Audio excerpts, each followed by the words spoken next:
Changeling Space Program by Chris Overstreet. Chapter 11. Mission R1 and R2. Another unplanned ignition. You're invited to a hearth-warming feast. Hearth-warming Eve. After the pageant. Castle of Friendship, Ponyville. Music. Games. Presents. Every pony's welcome. Pinkie Pie almost, but not quite, lost herself in all the celebrations and planning leading up to Hearth-warming Eve. Pinkie knew that most ponies thought of her as a crazy, simple-minded but sweet pony. She didn't mind. After all, she knew she was sweet, and she'd be the first to admit she was a bit cray-cray in the nay-nay. But simple-minded? Nope. Pinkie looked simple because she focused her attention, as much as she could manage to do so, on the simplest possible things like baking and parties and making friends with absolutely every pony. But how could she explain just how marvelously, miraculously complicated those simple things could be? How could she describe to even her closest friends how she could practically see the connections between every pony in Ponyville? How could she explain how all the bits of a perfect party kept dancing around in her head, rearranging themselves, with every breath she took? And how could she even begin to talk about how she figured things out without realizing it, just because some part of her mind had worked it out carefully step by step while she was engrossed in hanging up streamers or spreading frosting on a cupcake? When she'd been a little filly on the rock farm, everything had been simple, because there wasn't anything except the farm, her parents, her sisters, and Granny Pie. Then the big rainbow had come and literally blown her mind, and the more she saw of the world, the bigger the explosions in her own head became. Her idle brain was the grandest fireworks show imaginable, and only she could actually imagine it. And if that hadn't been enough, there was also her Pinkie sense, transforming things she couldn't explain into twitches and wobbles and buzzes and spasms in her body. Pinkie's problem wasn't that she had a short attention span. It's that she experienced a lot more of the world than the five senses known to normal ponies could convey. Most of that began and ended in her head, or tail, or mane, or knees, or eyelids, or whichever Pinkie sense was going off. There was so very much going on, and all of it might be important, so it took a lot of exhausting, focused concentration to shut it all out and keep track of only one thing.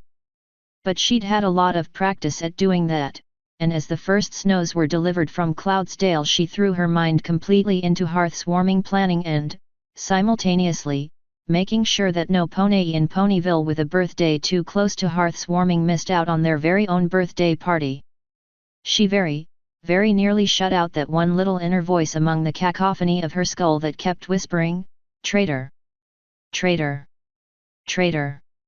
Bits and pieces of her mind argued back and forth with that one little voice, bits and pieces that weren't involved in choosing which party crackers to stock for whose birthday, whether to have figgy pudding or pumpkin pie for the hearth-warming feast at Sugar Cube Corner, and looking both ways before crossing the street.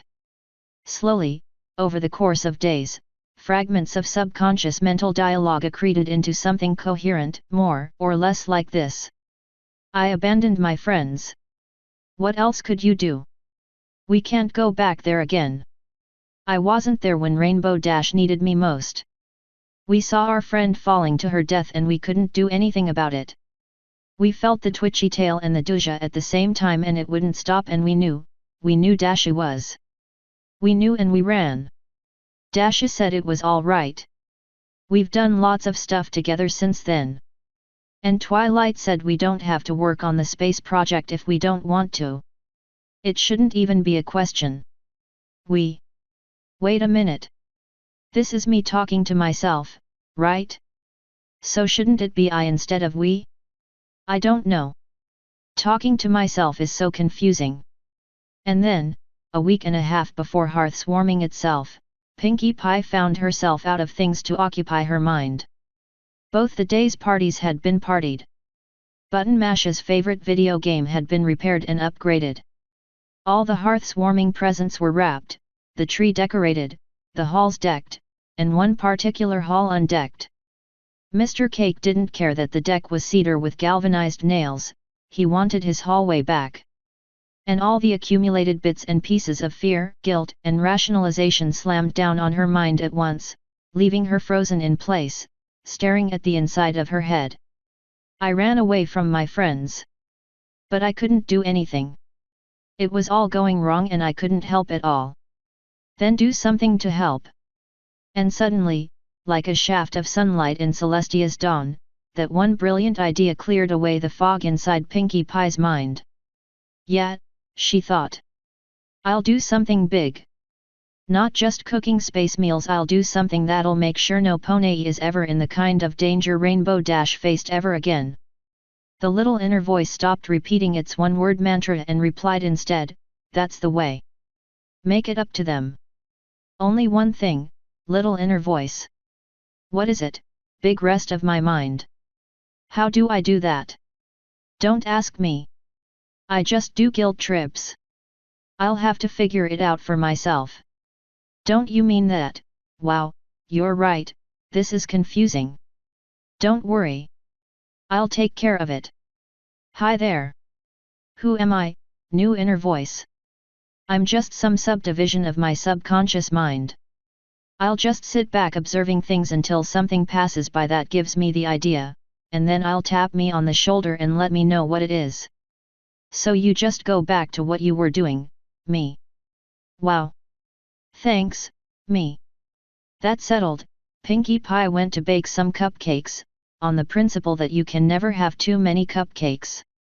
She didn't have a plan yet, much less the plan, but she knew that the plan was coming, and that it would make everything all right, so long as she didn't rush it. Bad things happened when she rushed plans. The honor of your presence is requested at the Hearth's Warming Gala. Boilerplate Hall, Canterlot. Hearth's Warming Eve, 7:30 p.m. until midnight. With music by the Royal Canterlot Chamber Quartet. Fine wines and hors d'oeuvres provided by Fancy Pants. Formal attire requested. Please RSVP your regrets or your acceptance plus one guest. For the 19th time that day, Chrysalis wished for 3 or 4 occupants, 213, to help her with the paperwork. One of the advantages of secrecy had been a relative lack of paperwork. All reports were given orally, in person, at an infrequent rate. Paperwork involving her own cover identities in the outside world took all of about 5 minutes per mail delivery, possibly an hour if there was a legal contract involved. Infiltrator drones were strongly discouraged from creating paper trails unless their cover identity was both permanent and strong. Even in those cases, they were expected not to bother the Queen with it. What a difference a year of publicity made! About a quarter of her infiltrators now worked in the open, and they all created paperwork requests for birth certificates, 214, credit checks, loan guarantees, criminal background checks, 215, employment and rental references, 216, it went on and on. In addition, criminal and civil complaints about her subjects who kept up the old tactics while out in the open kept rolling in. That meant reading through warrants and depositions and deciding whether or not the changeling in question was worth bailing out, 217. But this pile of paperwork was a mere life raft compared to the grand 3-masted schooner which was the Hive's diplomatic and public relations paperwork. Celestia sent at least one letter to the Hive every day, and Chrysalis, delegate to the ongoing negotiations for peace and amnesty between ponies and changelings, sent 2 or 3. Lesser pony officials made their own daily contributions to the pile. There were diplomatic insults, compliments, 218, requests for anything from missing persons information to extradition to cultural exchanges to personal appearances, and so on and so forth. And then, on top of that, was the inevitable daily or more press release. The once-per-week mail delivery was a thing of the past. The Changeling Hive now had its own postal bureau, with its own stamps, 219. That had taken a ton of paperwork to set up, including reciprocity agreements with the Equestrian Post. Each day 2 teams of 2 changelings each hauled mail by air cart between Apalioaza and the Badlands. Based on their complaints of aching wings, before long it would be 4 teams. Much of this paperwork got forwarded to Oreton Space Center, but not all, and what didn't get forwarded piled up. Furthermore, after Elatron's attempt at showing initiative, Chrysalis didn't dare delegate any of the backlog to anyone else. So Chrysalis buckled down to work, as much as she resented being forced to do it.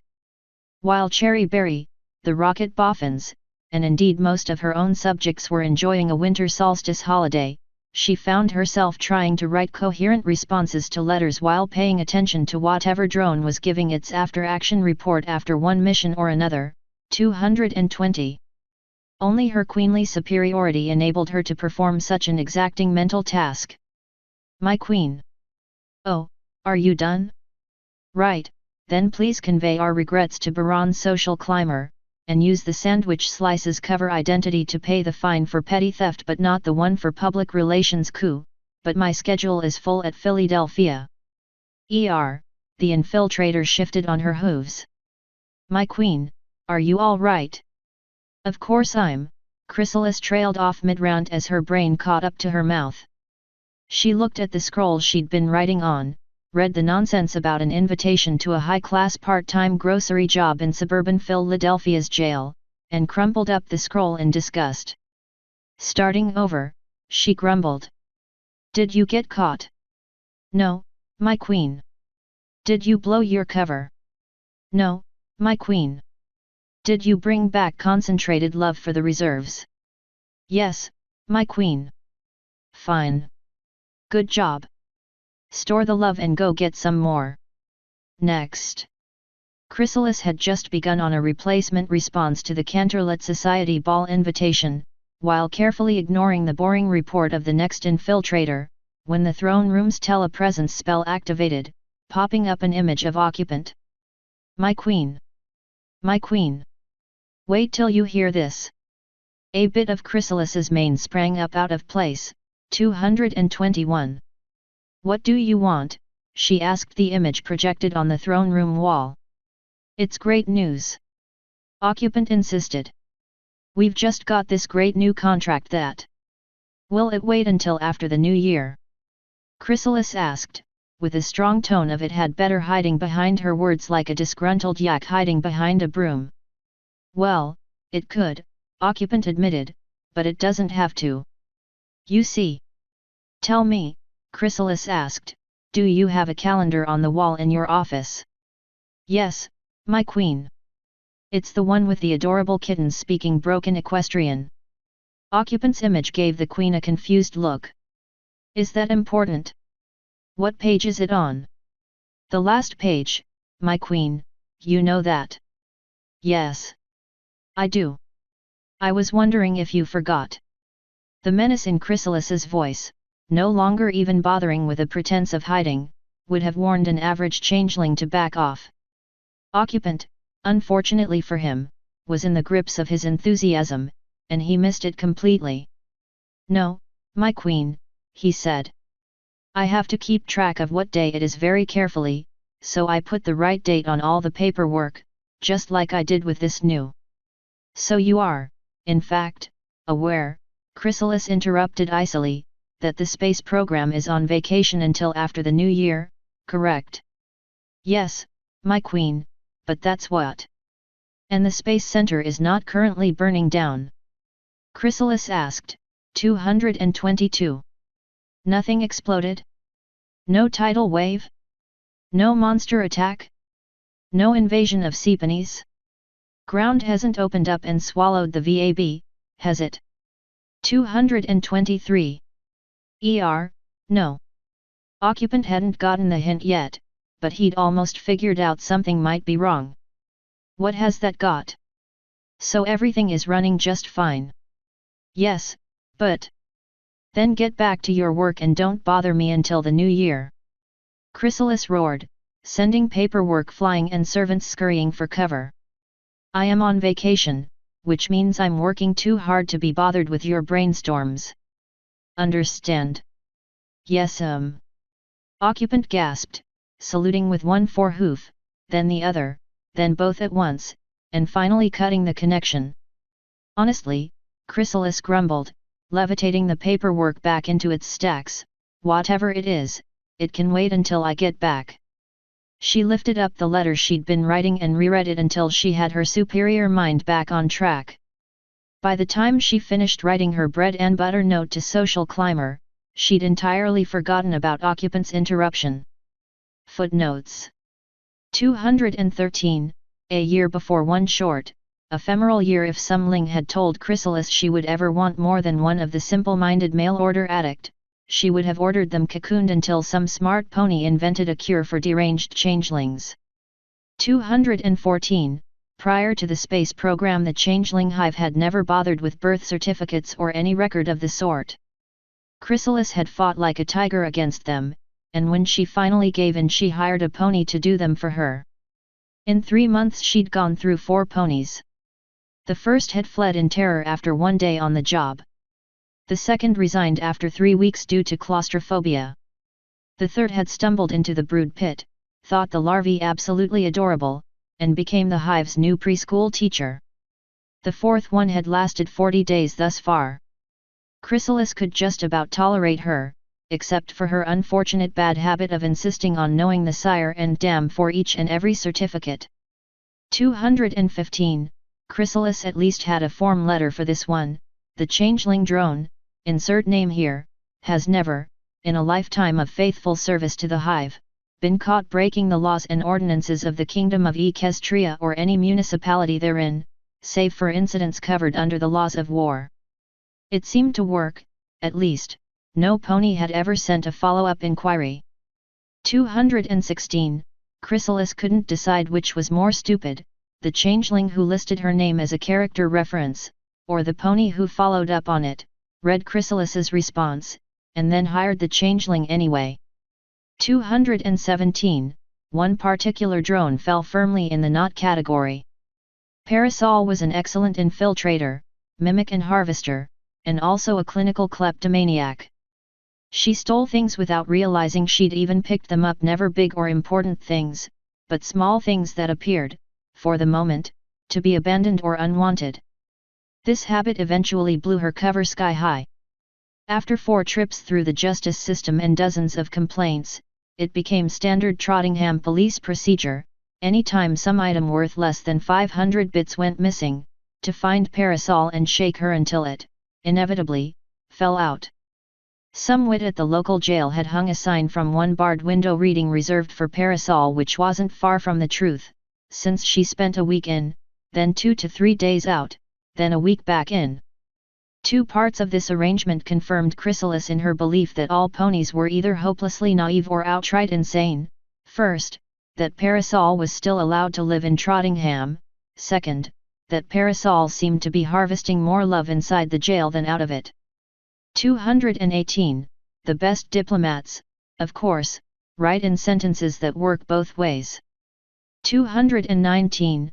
Occupant technically headed the Changeling post office, and it was his idea to issue more than one kind of stamp.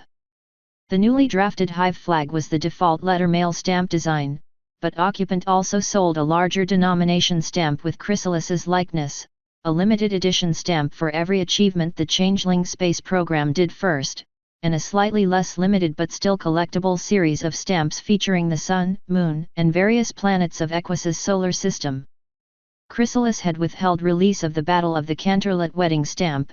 She wanted to save it for whatever moment it would annoy Celestia the most. 220. For those wondering why Chrysalis didn't demand written reports instead of spoken ones, bear in mind 2 details. First, the Changeling education system is limited and tightly focused on matters of survival. Second, there is a word for written records of actions which range from the clandestine to the outright felonious, evidence. 221.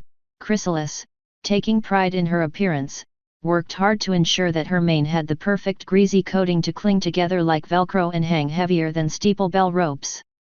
Having a bit of her hair stand up at this particular moment was not a mere indication of stress, it was a significant violation of the laws of physics. 222. Because, no matter how much you want someone to ring off, it pays to be certain about such things. 223. It pays to be especially certain where changelings are concerned. Y'all come. Apollo Oz's 3rd annual Hearth is warming hootenanny. Music. Dancing. Games. Gifts. Every pony welcome. Even changelings, but no funny business. Occupant and Marked Knee stood in the throne room of the Space Center's administration building, staring up at the magically projected image of an empty office. How long can it take to find one old griffin? Occupant asked. Dr. Goddard is surprisingly spry for his age. Marked Knee noted. Possibly he is spreading his wings above Apelioaza as we speak. Before Occupant could express his doubts, a faint voice came out of the projection, faintly at first but rapidly growing in volume. And one more thing, you tell those idiots, 50%, you got it? Not one bit more than 50%. The clamps aren't built to hold the thing at any higher setting. Got it? Good, go tell them that. The owner of the voice, Goddard himself, stepped into sight of the spell and glared back at the two in the administration room. What? He asked without the least hint of cordiality. Dr. Goddard. Marked Knee bellowed. I trust you are having a good time in Apelioaza. Oh yes, loads, Goddard snarled, slathering every word with sarcasm. Just me and a bunch of know-nothings who keep blowing up my experiments every time I turn my back. Which makes it even more fun to be interrupted in the middle of a test on a heavy-lift rocket motor. 3 miles out of town, because the ponies here, not being idiots, don't want a live rocket test right next to their precious clock tower. Good to hear. Marked Knee said. We're having fun as well. In fact, we want you to come back too. Come back. Goddard snapped. What for? Some stupid hearth-warming party? I could attend one of those here if I wanted. The old griffin threw his talons in the air and shouted, for this you drag me away from vital work for the space program, leaving an experiment in progress in the claws of some of the most. A dull rumbling sound echoed over the magical projection, causing Goddard to stop in mid-rant. A moment later the rumble became a loud explosion. They went to full throttle, he gasped. Those idiots went to full throttle. Wait until I get my claws on them. Dr. Goddard, Occupant said meekly, we're sorry about your test, but... You! Goddard roared. You idiots just go do whatever you want, but by Godfrey's golden tea tray, leave me alone. The connection to Apelioaza went. I believe we caught the good doctor at a bad time. Marked Knee said. He wouldn't even hear us out, Occupant noted. Perhaps we should call him back in an hour or two. No, Occupant said, I think that would be a very bad idea. Equestrian Union Telegram. From, Eden Space Center, Hey CSP. 2, Cherry Berry C/O Golden Harvest, EVRPVL. Breakthrough in Rocket Technology. Stop opportunity for major advance. Stop request you return HSB at once. SGN Occupant EOM. Equestrian Union Telegram. From, Cherry Berry, EVRPVL. 2, Eden Space Center, Hey CSP. Open dictionary. Read definition. Vacation. Stop. See you 3 weeks after New Year and not before. Stop. Happy hearths warming. SGN Cherry Berry EOM. Marked Knee took the telegram printout from Occupant, who lay half sprawled across a dining table in the astronaut quarters. This is disappointing, the Minotaur said in an uncommonly subdued tone. Any hope of a message to your friends? Occupant asked without much hope. They'll still be on their ship at least another 2 days, Marked Knee said. Even if we sent a messenger by air it would be over a week before they could return. It's such a shame. Occupant moaned. We've got your remote control system. Shot Putnik, Marked Knee corrected him. And we've got enough rocket parts in stock to put a big rocket on the pad, Occupant continued. At least as big as 13 and 14 were. But Noling wants to listen. With a lighter payload, we should be able to fly past the moon, Marked Knee sighed. If only we could get either Miss Berry or your queen to sign off on it.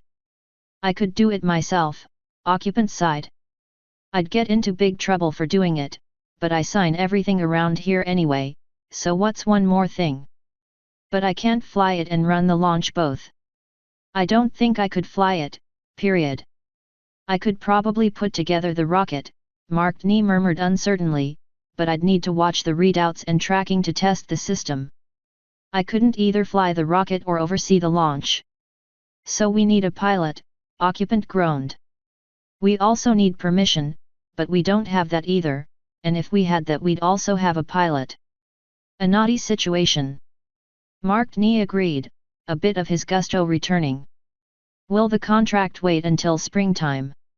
Possibly, but that's not the problem, Occupant said. This is a Royal Astronomical Society contract. If we accept the contract, they'll make a public announcement, and we'll be committed, and we'll look bad if we wait to the deadline to launch. If we wait, some other program might pick it up just to say they tried. What other program, pardon me? Mark Nee's attention switched to the pair of changelings who had just entered the room, levitating together a large black cabinet with a rose-colored pony painted on the side. Where are you going with that? And what is it? Occupant asked, lifting his head from the table. It's a video game, one of the changelings said. There are a couple of others in the recreation room. This one's been out a couple years, the other changeling said. I was an infiltrator when it first came out, not long before the invasion. A lot of ponies were talking about Pink Mare. They said it was the hottest thing since Salt Lick. 224, the changeling shrugged and added, I never saw the appeal, myself. Mark Nee snorted. Video games, he rumbled contemptuously. A waste. A travesty of the potential of electronics. No, not even electronics, it uses a magic array. Only the logic structure is the same. Logic schmagic, the first changeling porter said indifferently. All I know is, Dragonfly bought it and asked us to bring it in here and plug it in. Dragonfly? Mark Nee asked, jumping to his hooves. Yeah, she's the only one who plays these, the other changeling said. She owns 2 of the other 3 games in the Rec Room, Changeling Invaders and Gorga. She doesn't own that Saltlick cabinet, the first changeling asked. Nah. Carapace bought that one for the tourists. And of course they never touched it. Figures. Well, let's get this plugged in. Wait.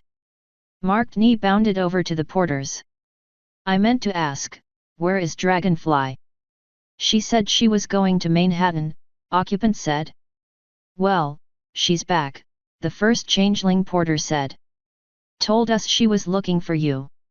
Now do you mind, guys, the second changeling asked. This ain't a rocket, but it's not light, either. Sorry, Occupant shrugged, waving the workers on.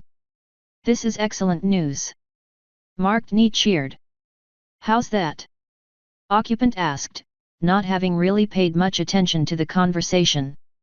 We have a pilot. Mark Nee cheered again, 225. Oh, Occupant said. Do you mean Dragonfly? Yes. The pilot is Dragonfly. Whose enthusiasm for flying is tied to how dangerous it is, Occupant explained. So. Mark Nee's grin threatened to decapitate him. She'll be flying a ship with nobody in it. Occupant's eyes widened as his dark clouds rolled away and the brilliant light shone through.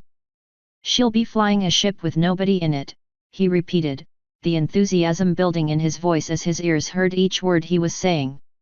Yes. I can sign the papers. I can build the rocket. And she can fly it. We have a mission. We have a mission. Dragonfly walked in on a changeling and a minotaur doing a celebration dance around the dining table, 226. Hey, guys, she said casually. Am I interrupting something? Because I want to talk to you about getting an orbital mission when we start up in the spring. She looked at the 2 of them frozen in mid-dance and added, but that could wait until you're sane.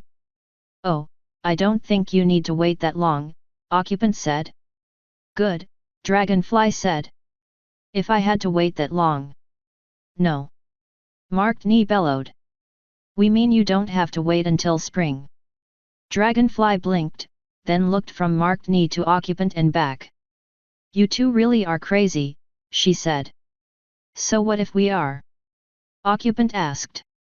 Dragonfly considered, and answered, if it gets me a flight, sign me up for a padded paddock. What's the deal?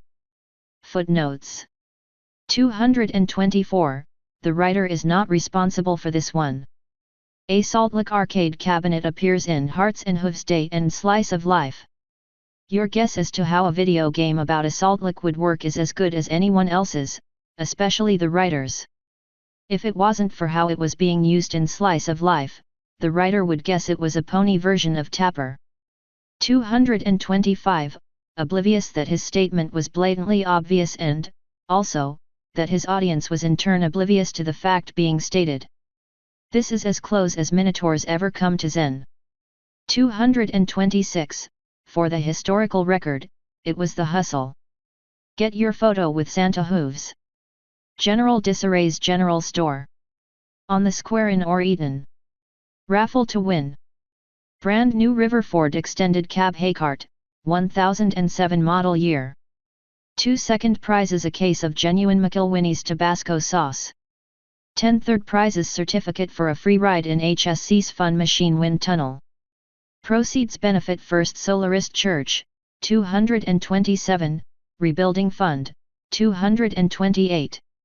Drawing held at the Winter Ramp-Up Festival. The Saturday before Hearth's warming. On the grounds at Oreton Space Center.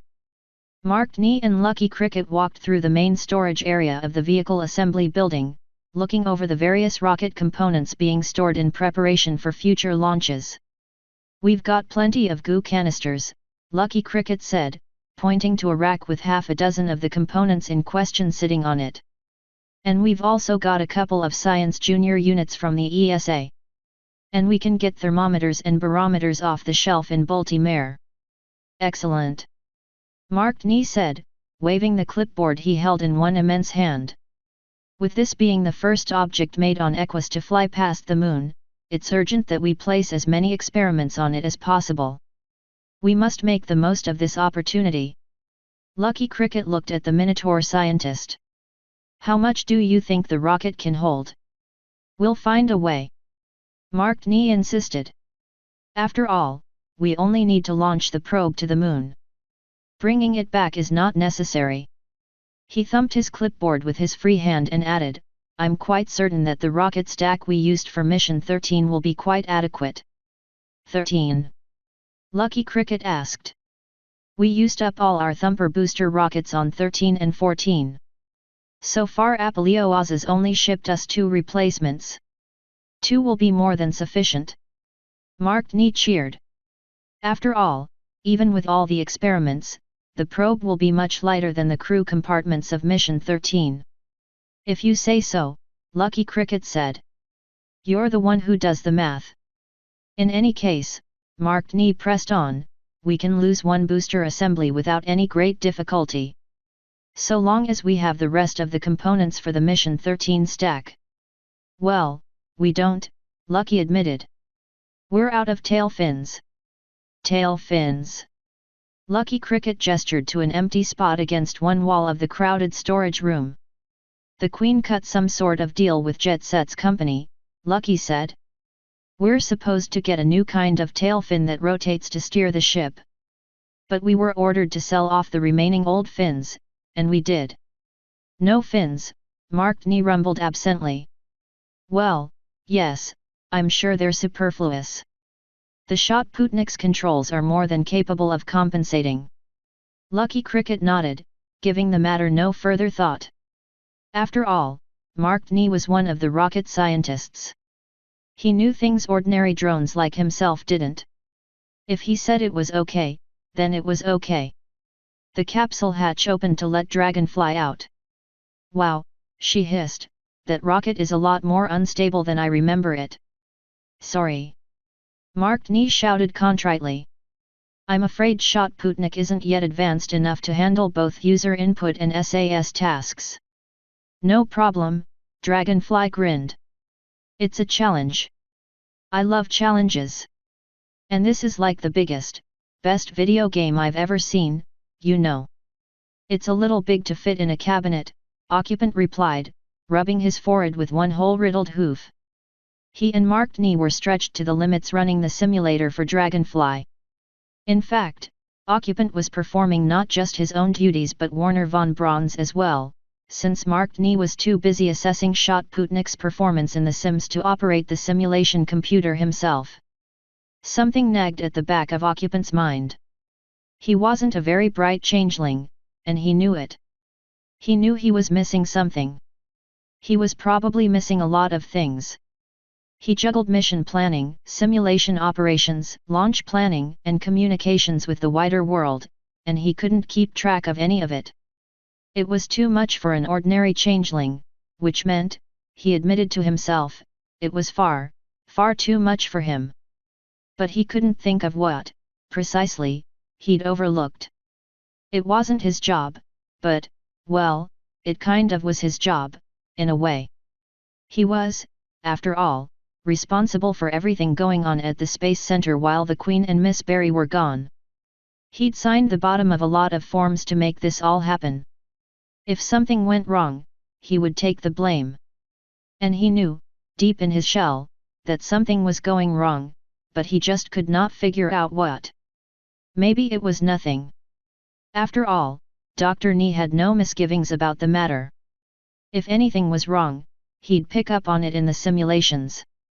That was what simulations were for, to catch mistakes and work them out before the actual launch, right? And anyway, Occupant was only a drone barely qualified to stand at a door and tell curious ponies to go away. Yes, that was it. He must be wrong. And come the day of the launch, everything would go well and new contracts would come rolling in. This was fine. Okay, I think I'm ready for another run, Dragonfly said. Are all the switches reset?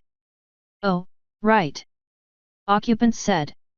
I'll have that done in just a few minutes. Without another thought to whatever was bothering him, he jumped down to the capsule and climbed in. It was the only time he ever boarded a capsule to reset all the switches to launch position.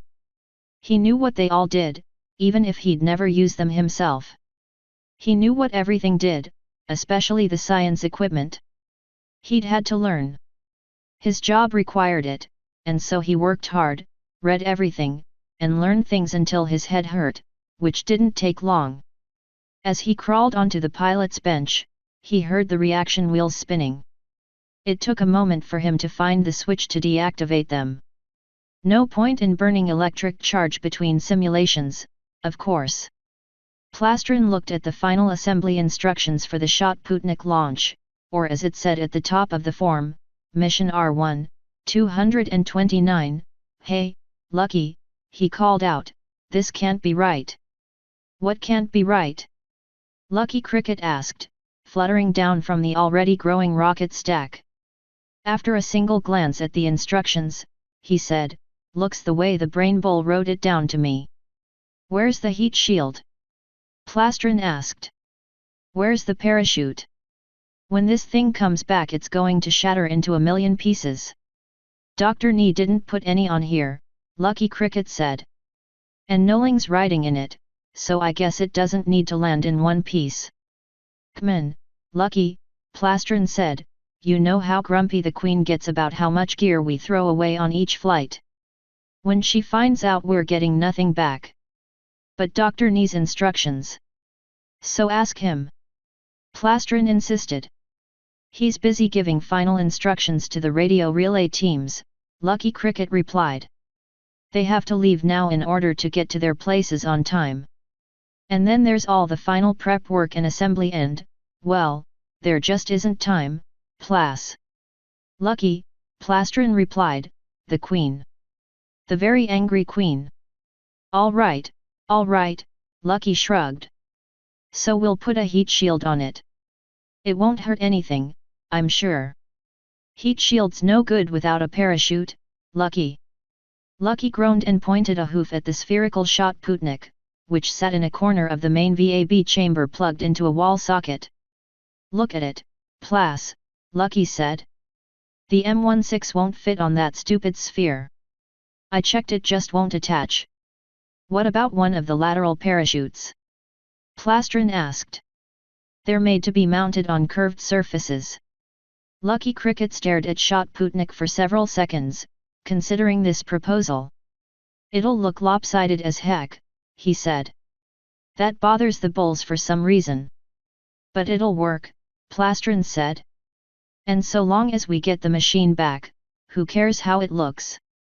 Lucky Cricket shrugged. Okay, he said. We can spare the part. Besides, what can it hurt? Footnotes 227. The Solarist Church is a religion founded in the century immediately after the banishment of Nightmare Moon, popular in rural and agricultural communities throughout Equestria. Its adherents revere and worship Princess Celestia as the daughter of the Creator, and treat Luna as a satanic figure, recently redeemed by grace.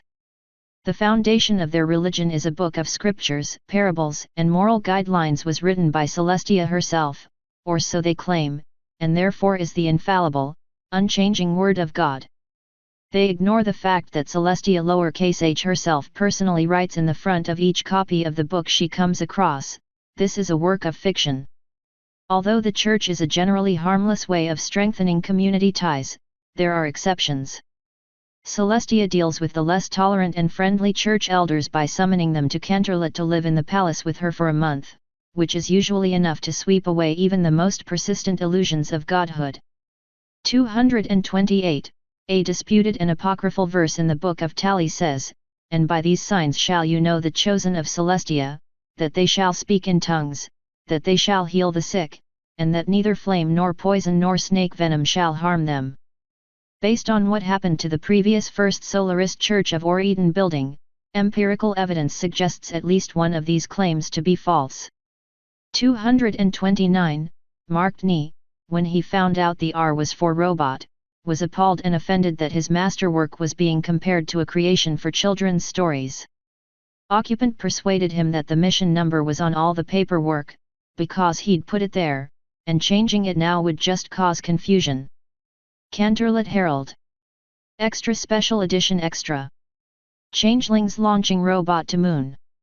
Lunar flyby to test new Shotputnik unmanned probe. Launch scheduled during Or-Eden Hearth's warming festival. No comment, says Princess Luna. Pinkie Pie was delivering fresh cinnamon rolls to the Pegasi, delivering the first winter's snow to Ponyville when Cherry Berry nearly ran her over in the street. "Whoa," she said, deftly catching several flying rolls with the box and snagging the last one with her tail just before it could hit the muddy street. "Hi, Cherry Berry. What's the rush?" "Excuse me, Pinkie. No time to talk." Cherry Berry paused only a second to make sure her fellow Pink Earth pony was unhurt before she galloped off. "I have to send a telegram right now. Anything I can do to help?" Pinkie called after the running pony. "Tell the weather team to hold off on the snow." Cherry shouted back. "I need the field clear for takeoff." Pinkie shook her head.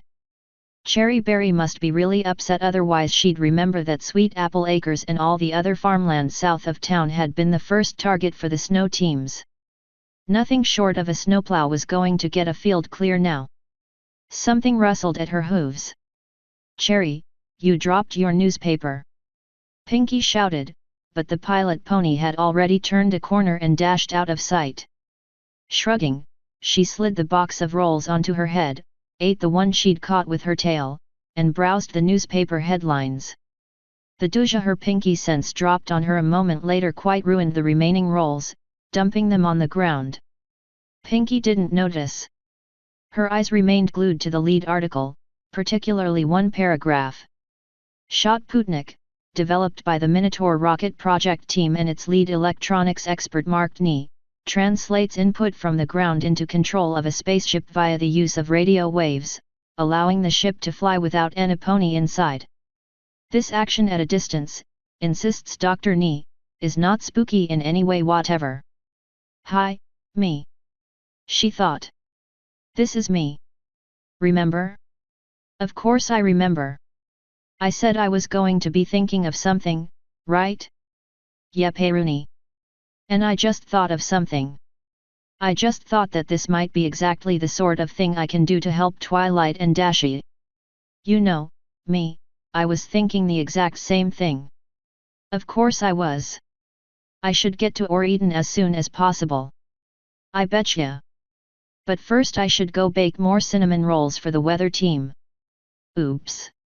Yeah, I should do that. Thanks, me. I'm welcome, me. Pinkie Pie dropped the newspaper and dashed back to Sugar Cube Corner, full of purpose and 87.5% empty of cinnamon rolls. Chrysalis slumped back into her throne as the lawyer and accountant, 230, left the throne room, orders in hoof and claw. As yet the Changeling space program, despite operating, barely, within the borders of Equestria and accepting payments from equestrian organizations, paid no taxes, 231, to the equestrian crown. Negotiations for a final peace treaty between the Changeling Hive and Equestria proceeded with the blistering speed of a molasses-coated glacier, but Chrysalis expected that in the end a lot of back taxes would be due, and she wanted to prepare for that day. It had taken 2 hours to persuade both the lawyer and the accountant to actively avoid all means of reducing the final tax bill when it came. Chrysalis wanted to leave Celestia absolutely no excuse to crack down on the Hive, not even tax evasion, 232. The professionals had strongly objected on the grounds that reducing tax bills was their job and that deliberately failing to do so, in their eyes, constituted malpractice. It had taken a bit of blackmail, a bit of persuasion, and a healthy dose of what am I paying you for. The customer is always right to bring them around. With their departure, Chrysalis allowed herself a sigh of relief. The infiltrator reports had been triaged, with the most important or interesting reviewed and the rest given a cursory rubber stamp response. The bushel baskets of paperwork and correspondence had been reduced to a single smallish bucket. The work wasn't finished, but the end was finally in sight. With a bit of luck, she might even get away for some of the hearth-warming celebrations in Manhattan. Just as the thought of tempting ponies into a night of delicious debauchery entered her mind, it got shoved right back out again by the appearance of a changeling she'd come to dread over the past week. "What is it, Clickbug?" she asked glumly. "More mail." No, my queen," Clickbug said. "A reporter from the Manhattan Times seeks an audience." Chrysalis's tiny, twisted heart sank. Dealing with the press meant a lot of double talking and thinking 2 steps ahead of some truly weaselly minds. If you weren't careful with each and every word, they'd print who knew what, making you look terrible in the process. And if you were truly inept, they might even print the truth, and that would be a disaster. 233. But almost any blather was better than leaving a reporter to make something up from their assumptions. "All right," she forced herself to say, "send her in." "Him, my queen," Clickbug said, admitting a unicorn with a cheap but well-pressed suit. His nose, wrinkled in distaste as he passed by the unwashed gatekeeper, relaxed as he approached the throne. "Good afternoon," Chrysalis said. "And whose byline am I contributing to?" "Brief abstract," the reporter said, associate science editor with the Times. "I came here to ask a few questions about tomorrow's launch." If she hadn't been warned that the visitor was a reporter, Chrysalis might have been incautious enough to blurt out, "What launch?" Forewarned, she kept up her cool, suave demeanor, despite the loud clanging warning bells ringing in her head. "You're certainly welcome to ask," she said. "But I should think the launch will speak more eloquently than any words." "Indeed so, abstract," said, levitating pencil and notepad with his magic and scribbling down the quote. "The first attempt to remotely control a spaceship? That definitely makes a statement. But there are some who suggest that it might be, shall we say, excessively ambitious." Chrysalis's mind raced, scrambling for phrases which would say nothing while eliciting more drops of information from the reporter. "The moon is still up there," she said. "It hasn't gone away, and it's not any easier to get to today than it was yesterday. What you call ambitious others might call long overdue. Can you blame a pony for not wishing to waste time? Pencil and notepad waggled in the reporter's magic as he pressed on, but going for it all in one shot? Attempting to send the very first robot space probe flying past the moon itself? No suborbital or orbital test. Why not prepare for the best-case scenario? Chrysalis replied. If the rocket fails in atmosphere, or achieves orbit but is unable to go beyond, then another one can be sent up. But if the rocket succeeds at every step, why not be prepared to make the most of the success? The words were spoken as lightly as she could manage, but she balanced each and every one of them before letting them go. In her head she raged, whose launch? It surely can't be ours, at least, it's not supposed to be. It better not be. So you anticipate a fully successful flight tomorrow?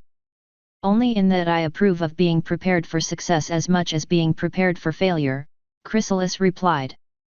What I anticipate is a learning experience for everyone involved in space exploration, no matter the outcome of the launch. The scribbling paused to allow Brief Abstract to flip to the next page of his notebook. But what if you learn that Shotputnik doesn't work? What the buck is Shotputnik? If the launch fails, we will learn at least one reason why Shotputnik didn't work this time, she corrected. And the next launch will fix that, and possibly other things we discover. Eventually it will work or else something better will be found. That is the nature of science testing, improving, refining, and building from the experience of others. So, you're inviting other space programs to potentially gain from your failure tomorrow. Bingo! We are apparently launching something called Shotputnik tomorrow. It's a remote control rocket, and it's going to attempt to reach the moon. And Noling told me about this until now. Heads. Will. Roll. I am inviting the world to see what the ingenuity of the Changeling space program can dream of, Chrysalis replied. We have had successes and failures before, and we don't fear them. And if any other agency thinks it can surpass our development of unmanned space probes, 234, they are certainly welcome to launch their own if they can. The scribbling accelerated. Spiffing stuff. Brief Abstracts said. Now if you could just... I'm afraid I have to cut this audience short, Chrysalis said, adding a counterfeit sigh of regret. I still have a few more bits of internal hive business to conclude before I depart for Or-Eden. Clickbug. Occupant's subordinate stepped forward. Yes, my queen. Please see to it that Mr. Abstract is taken by chariot to Apelioaza at once. If at all possible, get him there in time to catch the last train north. It is a long way back, after all. Actually, I have a hired chariot waiting topside, Brief Abstract said. But thank you for the offer. No, I insist, Chrysalis said. Your pilot will be tired from his trip here. Her? Clickbug interrupted. Her trip, Chrysalis said. And we want to make sure that your story appears in tomorrow's edition, after all. See to it, Clickbug. Good evening, Mr. Abstract. Abstract attempted a couple of other questions, but Chrysalis picked up one of the few remaining items in the bucket of unfinished work to examine. Eventually the reporter, being a Canterlet native of good upbringing, took the hint and allowed himself to be escorted out. Guard. Here, my queen, one of the sentries said, fluttering up to the throne. Chrysalis couldn't remember the name, there were so many changelings, and so few distinguishing characteristics between them, 235. You are to quietly and discreetly, you know the meaning of those words, right? The guard nodded. Quietly and discreetly prepare for my transfer back to Or-Eden, Chrysalis continued. As soon as that chariot gets back from dropping the snoop in Apelioaza, I want a fresh team of changelings ready to take me there. I want my travel kit packed and ready to load within the hour. Quietly and discreetly, do you understand? The guard nodded, leaned up close to Chrysalis's ear, and whispered, quietly and discreetly, my queen. This done, he bolted out of the throne room, wings buzzing like a chainsaw. Chrysalis groaned, rubbed her head, and hoped the travel bottle of aspirin wasn't empty. Footnotes 230, a griffin and a pony respectively, both from Manhattan. Their personal visit to the Changeling hive had cost the hive some 10,000 bits. Geneva the Griffin had handled the affairs of the fictional Gwyneth for years, but as yet had no idea that Gwyneth and Chrysalis were one and the same. Carried Interest was a more recent hire, looking to make her name in the business by taking on high-profile, even notorious, clients, and no pony was more notorious than Changelings. 231, aside from sales taxes, which were included in the prices of everything the program bought. 232, that is, until it was too late for Celestia to do anything, after which point any future tax bills could go hang. But Chrysalis had learned from hard experience not to mistake too soon for too late, so she prepared for a long wait. 233, although the author does not share Chrysalis's dim view of journalism in general, it should be noted here that the author worked briefly as a small-town newspaper journalist. He lost interest once he realized two things: first, that he was too considerate of the privacy of others to report anything meaningful, and second, that a lot of the material written for small-town papers is paid for by the people being written about, and thus about as informative or accurate as the average photo in an online personal ad. 234, Chrysalis remembered having read the phrase in one of the many documents Cherry Berry and the Boffins had tossed in front of her at one point or another. She remembered practically nothing else about it, but at this moment, talking to this pony, she was grateful for whatever motivation fear, anger, boredom had made her actually open up the folder and read the contents, for a change. 235, the changeling in question, Leafcutter, had been in the front lines during the invasion of Canterlot, giving what he thought was sterling service protecting the Queen's person after the shield had come down. If he'd realized that the Queen didn't even remember his own name, he'd have been heartbroken, but the possibility never entered his mind. Thus, Evereeling remained in a happy state of mutual ignorance. Twilight Sparkle fluttered her wings, backspilling just enough to allow her to settle down onto the gravel of Eden Space Center's airplane runway. Above her, dozens of Pegasi and even a couple of griffins and a dragon circled around the field, while over on a tower next to Cherry Berry's hangar a changeling in a bright yellow vest and hard hat waved two hooflights to guide the traffic pattern overhead. 236. Only part of the crowd could be blamed on the next day's launch. The large hay field between the Space Center buildings and the eastern edge of the property, which normally sat empty except for a handful of cows, was now mostly full of carnival, with brightly lit funfair rides, midway games of various kinds, and all manner of unhealthy deep-fried snacks. 237. Horston's annual hearths-warming fair this year was the biggest and best any of the locals could recall, and the influx of tourists on what would have been the last evening only made it better. 238. And rushing up from the crowd of hay carts and wagons near the livestock judging, 239, tent came a changeling and a minotaur rushing to meet their highest-ranking VIP. "Welcome, Your Highness!"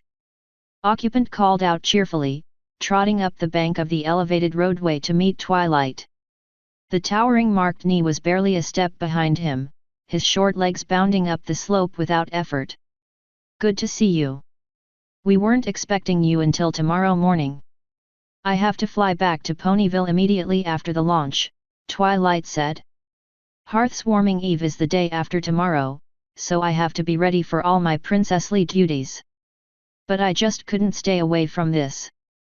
The purple princess bounced on her hooves, wings twitching strong enough to turn the bounce into a slow float back to Earth. The first flight of an automated rocket. Think of the possibilities. We could send science experiments to distant planets and retrieve the data without risking a pony's life. "Oh, but there are greater possibilities," Marked Knee noted. "Since the control system relies on modulated electromagnetic radiation rather than a magic array, the system is much more economical than technomantic devices like the new television or," and he paused for a moment to express his full disgust at the next two words, "video games." Recovering his normal happy enthusiasm, he continued, the applications beyond spaceflight boggle the mind. Imagine this tangle, he waved at the confused crowd of flyers in the late afternoon sky, organized with the same kind of wired headsets used in concerts and theater today. Except without wires. Ponies communicating at a distance without wires or magic. We could bring concerts into the home. We might even replace television with an entirely electronic. Okay, I get it, Twilight said, waving down the Minotaur before he could explode with enthusiasm. 240. But let's stick with spaceflight for now. You're testing something unprecedented in the history of pony kind. She shuffled her hooves a bit before mustering up the courage to ask, "Can I see it?" "I'm afraid not," occupants said. "The assembly crew already has it in the VAB. It's not safe to go in there right now, either for you or for Shot Putnik." "Oh," said Twilight, her heart sinking. "I had been hoping." "Yeah, me too," a giant walking pile of assorted carnival goodies said. A licorn, changeling, and minotaur jumped, startled by the new voice. Twilight Sparkle recovered first after all, she knew that voice very well. "Pinky? What are you doing here? I thought you said you couldn't set hoof in a space center again." "No," Pinkie Pie said patiently, poking her head out between a foot-long hay dog and a wad of blue cotton candy. "I said I couldn't set hoof at Cape Friendship ever again."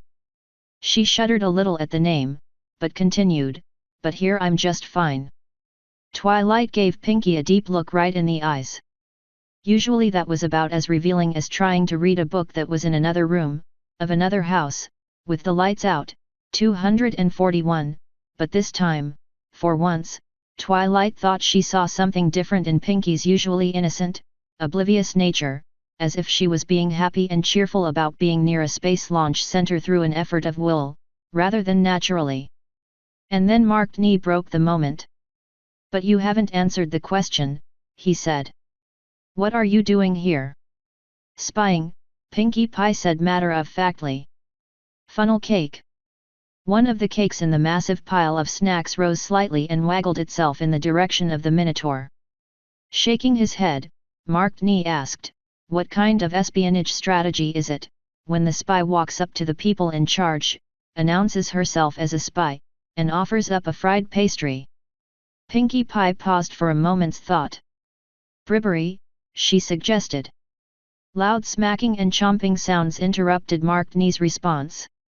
Occupant had accepted a chocolate-drizzled funnel cake and was noshing on it most industriously. "Hey, it works," he said. 242. Marked Knee took a deep breath. Somehow he'd found himself put in the role of only sane mayor, a role for which he was multiply unsuited. 243. Normally a spy doesn't tell the people she's spying on. A lavender hoof reached up, 244, and stilled the Minotaur's lips. "You should probably just stop there," Twilight Sparkle said. "You were about to use the word normal in connection with Pinkie Pie. That never ends well." She smiled a little sheepishly as she settled back to all fours, adding, "I speak from experience." A loud growl drew attention back to Pinkie Pie, who looked both red-faced and cheerful. "Whoops," she said. "Swishy tail, blushy face, tummy rumble. That means we're about to get a visit from someone who's really angry and needs some comfort food." Almost on cue the sound of a magic-powered motor rose above the hubbub of the tourists and the fun fair. High overhead, Cherry Berry's biplane circled around for a landing approach. "Wow!" Pinkie Pie chirped. "I guess she found a clear field after all. But she's cutting it close. I don't think she's qualified for night flying." Marked Knee looked nervously at Occupant and saw the little changeling looking right back. Both knew that Cherry Berry, normally of a sweet and timid disposition, got downright vicious on matters related to flight. "Maybe we should stay out of her way for a while," Occupant suggested. "Who, Cherry?" Pinkie Pie asked. "She's only annoyed. That," she added, gesturing to the west end of the runway, "is the pony who's really angry." And there, just visible against the setting sun, flew Chrysalis's personal air chariot, coming in for a landing behind 4 tired but determined-looking changelings in full armor. The sole passenger, even without armor, looked more intent on mayhem than the warriors pulling the chariot. Marked Knee and occupant looked at one another again. They had, up to this point, carefully not discussed what would happen when Chrysalis and or Cherry Berry learned about the launch. Marked Knee himself had hoped that neither would take notice until the flight was a completed success. Now that the moment had come, neither Minotaur nor Changeling wanted to be the one to face the imminent dressing down. 245. And then the Princess of Friendship offered them a way out. "I'm not surprised," she said. "With that many ponies in the landing pattern, I'd be annoyed too." She smiled as she added, "Actually, this gives me an opportunity to discuss some important business with her. I was afraid it would have to wait until springtime, but..." The rest of Twilight Sparkle's sentence went unheard by Marked Knee and occupant. For the third time in 30 seconds the two locked eyes and saw in each other's face a single thought: so long as the princess is around, we're safe from retribution. All we have to do is stick as close to Twilight Sparkle as possible, as long as possible. Without a word, the instant Twilight turned to face the runway and the approaching chariot, occupant and Marked Knee took one subtle step closer to, and behind, the alicorn. Chrysalis stepped off the chariot, gave the cluster of people one glance, and raised one eyebrow to show that she understood precisely what was going on. "Good evening, Princess," she said smoothly. "I trust my loyal, faithful, and obedient," and here she stressed each adjective as leadenly as possible without descending into outright sarcasm, "staff have made you welcome." "Oh, I just got here myself," Twilight Sparkle assured her, oblivious to the less than subtle message. "I really wasn't expecting to run into you, but since you're here..." "Oh, please." Chrysalis smiled most cordially. 246. "This is Hearth's warming, or so I'm told. I have left the operations of Eden Space Center in the hooves of my competent," she said with a snarl, "and loyal," adding even more snarl, "subordinates." She gestured one perforated hoof in their direction, causing occupant to flinch, and added, "If you have business to discuss, speak with them, not me."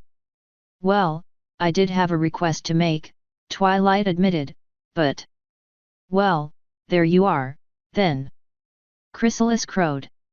"Take it up with occupant, who of course has assumed total responsibility for everything that happens tomorrow. I am completely uninvolved."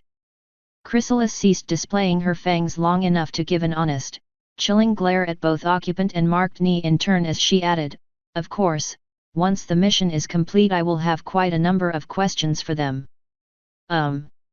The naked threat flustered Twilight, but after a moment's thought she obviously decided to ignore it. "Well, in that case..." "Hiya." That moment's thought had been all the time necessary for Pinkie Pie to break into the conversation. From within the immense pile of unhealthy festival food in her hooves she managed to produce a smallish rectangular box. "Happy Hearth's warming. I knew you'd need this." She waggled the box vaguely in Chrysalis's direction. Momentarily jostled out of her anger, the queen lifted the box with her magic and flipped up the lid. Inside lay a small custom chocolate cookie with dark chocolate chips. Written on it, in chocolate icing, was the message, "World's evilest tyrant." Chrysalis's face took on a complex and completely unreadable expression. "Thank you," she said quietly, "I'll enjoy it later." 247. There you are. Cherry Berry, aeronaut helmet and goggles still on her head, galloped down the embankment towards the group. "What the buck were you thinking?" she shrieked. "When I get my hooves on you I'll..." "Hiya, Cherry!" Pinkie called out, having almost instantly placed herself between the enraged earth pony and the others. "Want a snack? I'm pretty sure I've got a cherry fried pie here somewhere." "Pinkie!" Cherry Berry skidded to a stop from shock. "You were in Ponyville at noon today. I flew straight here. How did you get here before me?"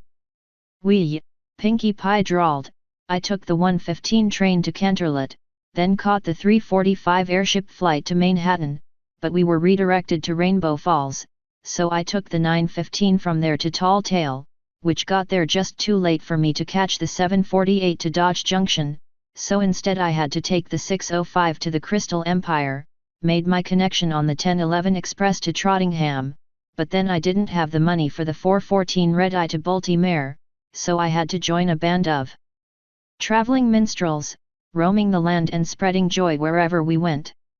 Cherry Berry's jaw had gone slack and her eyes had glazed over. 248. Twilight Sparkle nudged Occupant and said to Marked Knee, I think this is the part where we leave. But the timetable. Twilight nudged Marked Knee's knee. Just repeat to yourself, I will not try to explain Pinkie Pie, the princess said. Now shall we go? Chrysalis, being no fool, was long gone. Why yes, princess, Occupant said, breaking away from his own hypnosis. As the trio walked away from the chattering Pinkie and her victim, he added, what kind of business did you want to discuss? I'm working on a design for a heavy lift mission, Twilight said. But I need to know how lateral decouplers will function at high speed in the upper atmosphere. I wasn't planning a flight until at least spring, but... Say no more. Marked Knee said. We can dry fire a decoupler on this mission. We have more than enough Delta V to spare for our lightweight craft. For a reasonable fee, Occupant added. Let's go to my office and do the paperwork.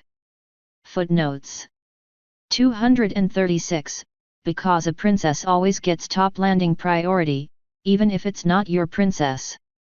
237, and a handful of cows, two of whom had teamed up to make one particular bunco operator very unhappy. Cows get very little in the way of spending money, and they take serious exception to ponies who run rigged milk bottle ball toss games. For the record, they ruined her day not by smashing her booth but by stealthily interfering in the game so that every pony's every toss knocked over all three of the normally immobile stone bottles. Cows do not like to cause a commotion, because no cow wants to be that horribly embarrassed one who started the stampede. 238, the carnival ponies certainly didn't object. Or-Eaton was usually a small event, one last little showing for next to no expense before the operation shut down for winter.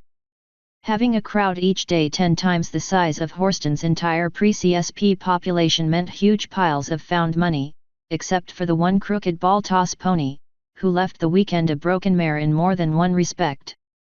239, in Equestria local fairs are about more than fun, rides, food, and produce. Since most farm animals on Equus are intelligent, and a few, cows, for example, can actually speak, they are considered entitled to some due process of law. In the livestock judging, the farm animals of an area air their grievances, reach settlements, and mete out justice for minor crimes. Meritorious conduct is also recognized with good show awards, with most fairs giving out an award for the most noble act by a farm animal in the previous year, best show. 240, the phenomenon is not unknown among ponies. Some have even been known to explode twice. 241, this isn't the best analogy, since Twilight Sparkle had actually done this once or twice, at a huge expense of magical energy, but she'd never successfully read Pinkie Pie's thoughts by looking at her. But for most ponies who aren't supremely magical ponies and excruciatingly bibliophilic, it still holds up. 242, there are those who say that chocolate is no substitute for love. 3 out of 5 changelings say they are wrong. 243, leaving aside the obvious point, which is mainly an artifact of the ancient influence of matriarchal society on the equestrian language, Marked Knee had never been in a position to explain why someone else's view of the world was at odds with reality. Also, though he thought himself quite eminently sane just like any other minotaur, it never occurred to him that minotaurs, as a species, tend to be utterly bunkers in one fashion or another. His particular flavor of bunkers, athletic, over-enthusiastic, and technology-obsessed, just happened to dovetail with that of many if not most other minotaurs, not least his colleagues from what had been the Minotaur rocket project. 244, with the aid of wings. Only Celestia and possibly Luna could stand on their hind legs to put a hoof on the muzzle of a minotaur of normal stature, and Marked Knee was tall for his species. 245, particularly in Occupant's case, since he knew very well Chrysalis was not above carrying out said dressing down literally. Since changelings were even less likely than ponies to wear clothing in the first place, this usually began with the removal of chitin and / or skin. 246, or possibly cardially, since despite her honey-sweet tone she looked ready to lunge for somebody's jugular. But if the corners of the mouth are turned up and teeth are showing, by the dictionary it counts as a smile. 247, on the one hoof, Chrysalis was one of those changelings who didn't see the appeal of chocolate. In fact, she could barely stomach any tangible food at all, and the cookie represented about twice her stomach capacity. On the other hoof, she could smell the complex emotion of willing to forgive past wrongs to be friends. Pinky had leaked all over the thing, which made her mouth water. And then there was the message, which even as an empty compliment touched something deep within her, giving her a moment's hope that someone else really understood her. 248, a very common symptom in ponies subjected to one of Pinky's explanations, particularly when the explanation raised many more questions than it answered. Marked Knee stood alone in the front row of Mission Control's workstations, the only bull in the bullpen, one of only a handful of creatures on the floor altogether, hoping his intense worry didn't show. Worry, and for that matter doubt, seldom troubled the young Minotaur. Eventual success had always been a given. Granted, he often experienced frequent bouts of frustration as one difficulty after another arose on a certain project, but he always knew the final result would be total, unqualified success. Not so now. For almost the first time in his life, Marked Knee had begun to see that failure outside the laboratory had more potential consequences than failure within it, and that, truth be told, the potential for failure was much more real than he wanted to admit. Example: the press gallery crammed absolutely full of reporters and camera ponies, with government and foreign VIPs lining the front row of seats, including Cherry Berry, Chrysalis, and Twilight Sparkle sitting side by side at the end closest to the gallery doors. Second example: bleachers flanking the VAB, plus press galleries on top of the building, all full to capacity. Even the carnival barkers and ride operators from the fun fair had shut down for the launch. All in all, several thousand ponies, griffins, changelings, and otherwise were crowded on the inner grounds, plus a substantially larger number of ponies with carts parked on the grass to either side of the road halfway back to Eden. Third example: the rocket itself. The vital symmetry of the rocket had been spoiled by the lateral parachute some changeling had slapped on one side of Shot Putnik. The lateral decoupling had thoughtfully been applied to the opposite side, but at a lower level. Hidden under an inline decoupler lay a heavy heat shield. Marked Knee hadn't asked for or approved either one. The vital stabilizing fins of missions 13 and 14's second stages were appallingly absent. This rocket would be an unstable beast, requiring expert control, and expert control it would not get. Granted, even with the extra weight, R1's orbital package weighed only 1/3 that of mission 13. Granted, reducing the solid fuel boosters from 3 to 2 had eliminated only a small portion of the rocket's total delta V. The changes nagged at him anyway. So much could go wrong, and if it did, the entire world would see. But he couldn't back down now. Canceling the flight would at best postpone it by months, and possibly kill Shot Putnik altogether. It would also represent a major black mark for the Changeling space program and for spaceflight in general, making promises and then backing away from them. Wall, the Pegasus in charge of local weather, had kept the sky clear of the traditional hearth-warming eve snow, 249, for the launch with more than her usual ill grace. She'd be impossible to work with if they cancelled now, after all her trouble.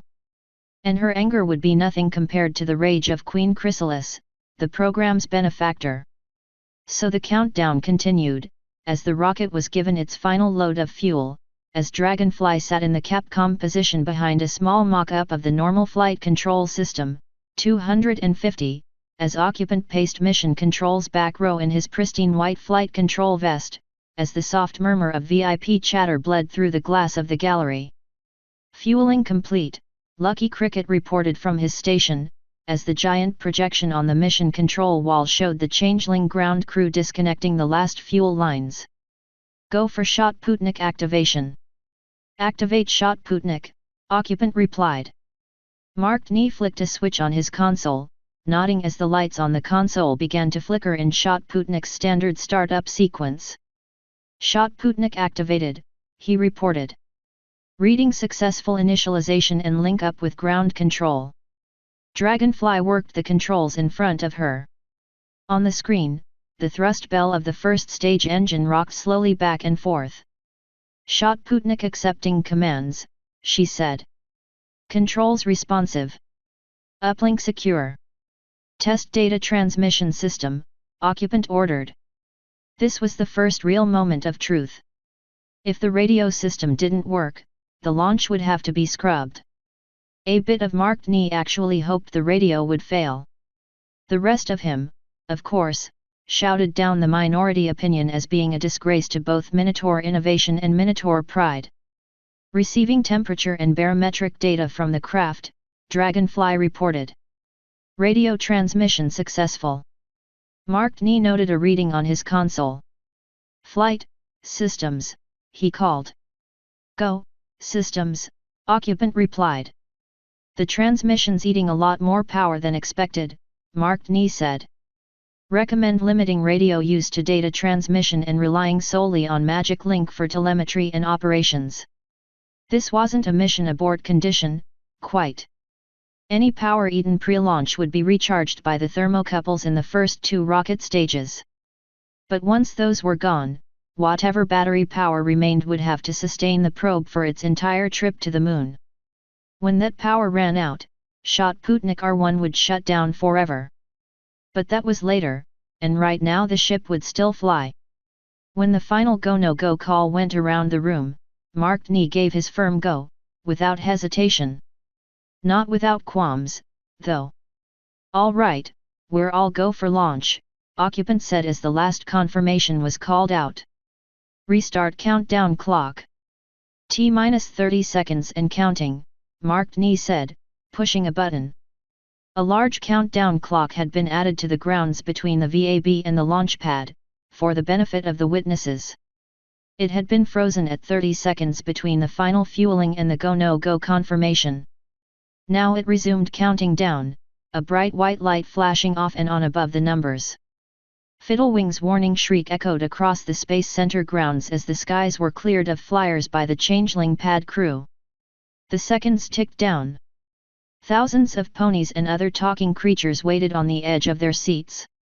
At 0, Dragonfly hit the staging button on her console, igniting all three first stage engines. Mission R1 lifted, slowly and gracefully, into the sky atop a plume of flame and thunder. Outside the VAB, and inside the VIP gallery in Mission Control, the watchers cheered. In Mission Control itself, things began to go wrong almost immediately. Capcom, flight, Dragonfly said within seconds of launch. Go, Capcom. I've got a lot less response from the ship than I should, Dragonfly said. It's not behaving anything like the simulations. After a moment's pause and a grunt, she added, yaw maneuver for gravity turn is sluggish, and roll controls are absolutely unresponsive. Ship is beginning to roll and I can't stop it. On the screen the rocket was, indeed, rotating on its axis as its nose very slowly angled vaguely eastwards. Systems, what can we do? Occupant asked. Remember that we don't have SAS or control wheels on the craft, Mark Knee said, his voice subdued by rapid thought. No control wheels. Dragonfly shouted, ignoring comms discipline. You never told me this ship had no control wheels. There wasn't room in the shot Sputnik casing for them, Mark Knee said. But that was covered in the simulations. No, it wasn't. Dragonfly replied. I had the whine of the test capsule's wheels in my ears the entire time. They were running every simulation. I switched them on at the start every time because that's what I always do and Noling told me not to. Mark Ni saw it all in his mind in an instant.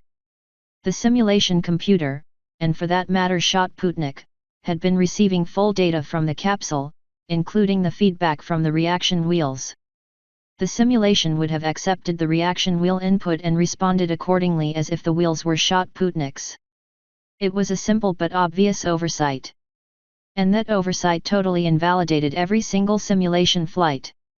Instead of the several successful simulation flights, Dragonfly had false experience with a control system fundamentally different than she'd come to expect.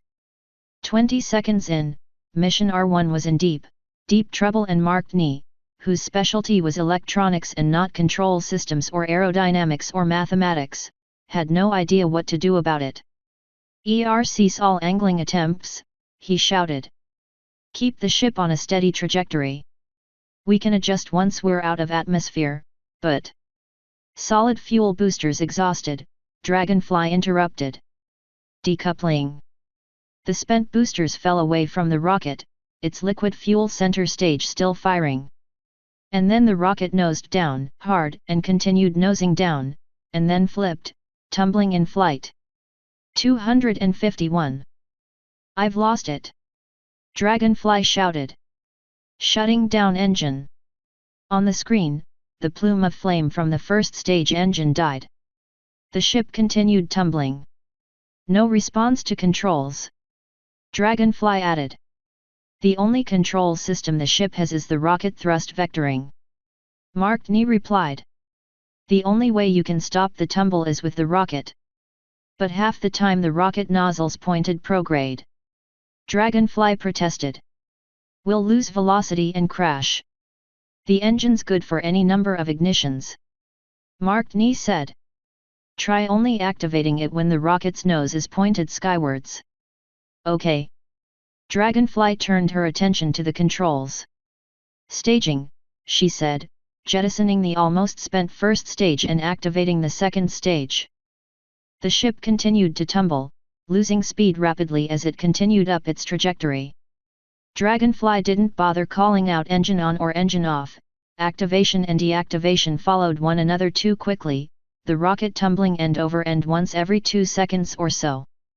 For half a minute, the effort didn't seem to be doing any good, as the rocket slowed to subsonic speeds, reached apoapsis well inside atmosphere, and began dropping. And then, just as hope was almost lost, Dragonfly crowed a raspy cry of triumph as the tumble finally slowed. One final end over end, and then the ship stabilized, and Dragonfly pushed the throttle to full. We have control, she shouted. It cost us half the second stage, but grr. Cheer vanished as the accelerating spacecraft began to sway and twitch on the screen, forcing Dragonfly to return her full attention to the controls. Dr. Ni, are we still go for the moon? Occupant asked. I don't know, Mark Ni murmured. In a louder, but no longer ebullient, voice, he added, once we reach orbit I'll have a better idea of where we stand. If we get there, Dragonfly grumbled. I've still got that roll problem. It's really screwing up my control. Darn ship wants to go every direction except straight. We're gaining altitude again, Mark Ni said quietly. We should still be good for the decoupler test. Ugh. Dragonfly struggled with the controls, just barely able to get the words, "Don't jinx it," through her fangs. The warning, apparently, came too late.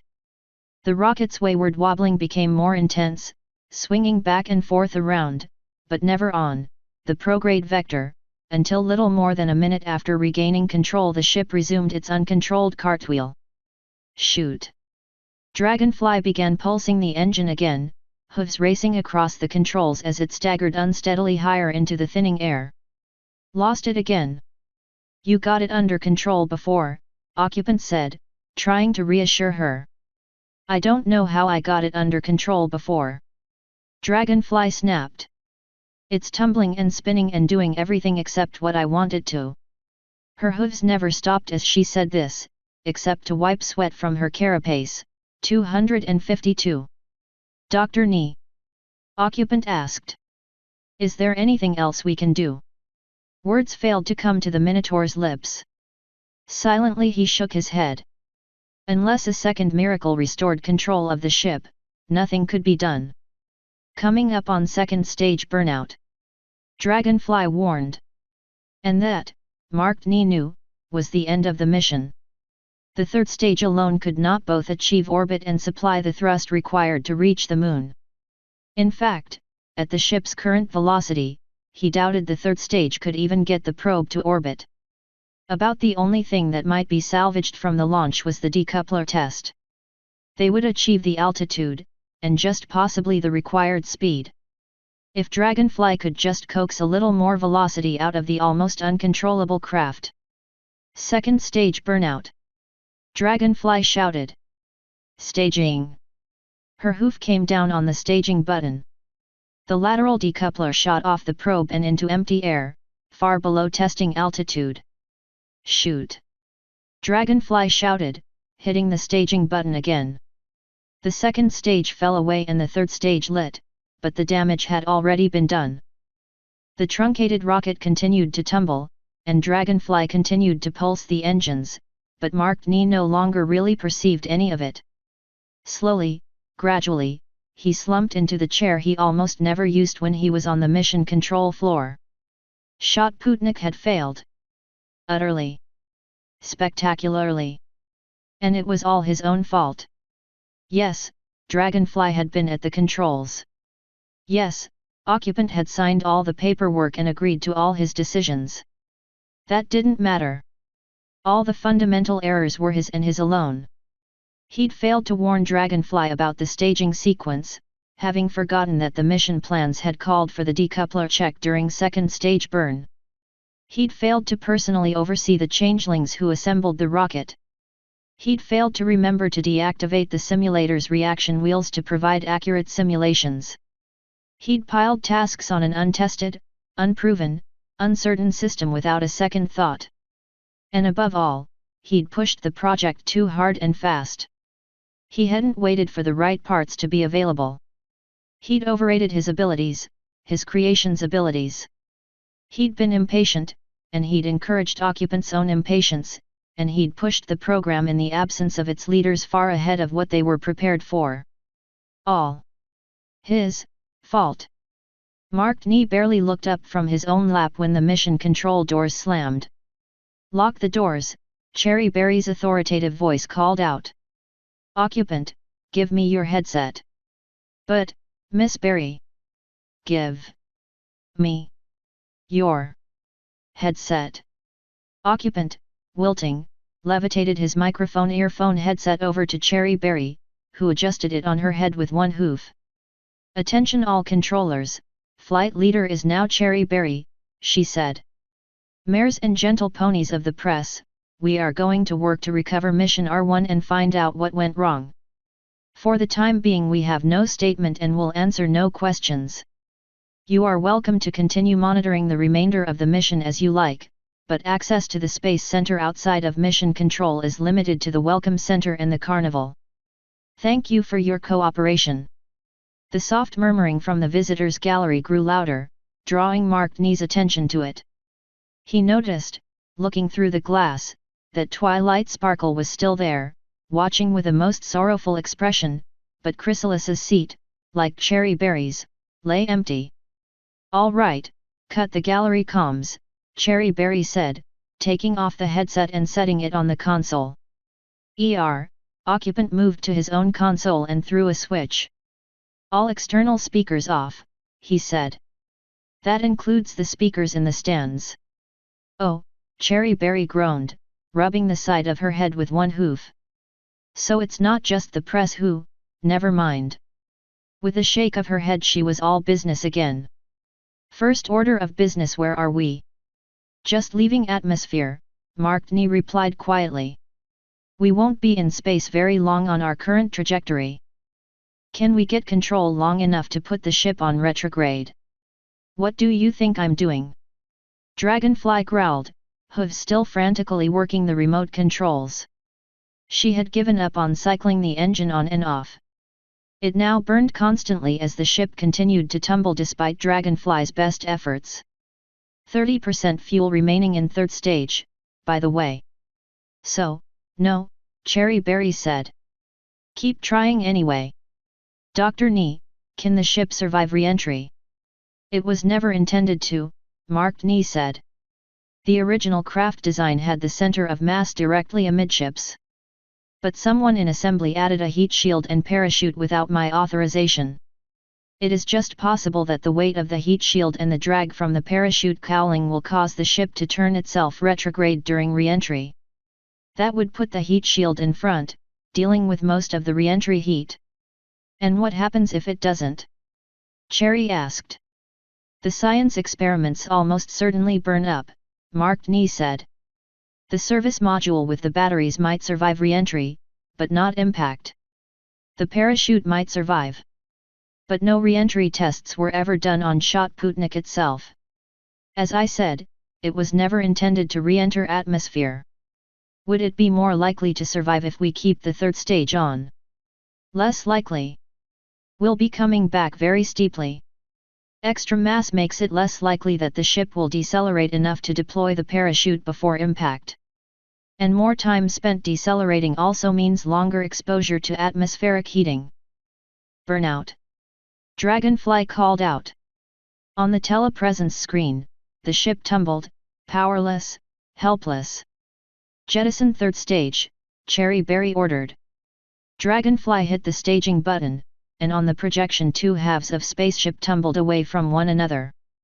Third stage separation, Dragonfly said. All right, Cherry Berry said. We hauled those experiments up there, so I want them to be used. Save enough battery power to keep the ship powered long enough to give the order to open the parachute. Use the rest to transmit scientific data.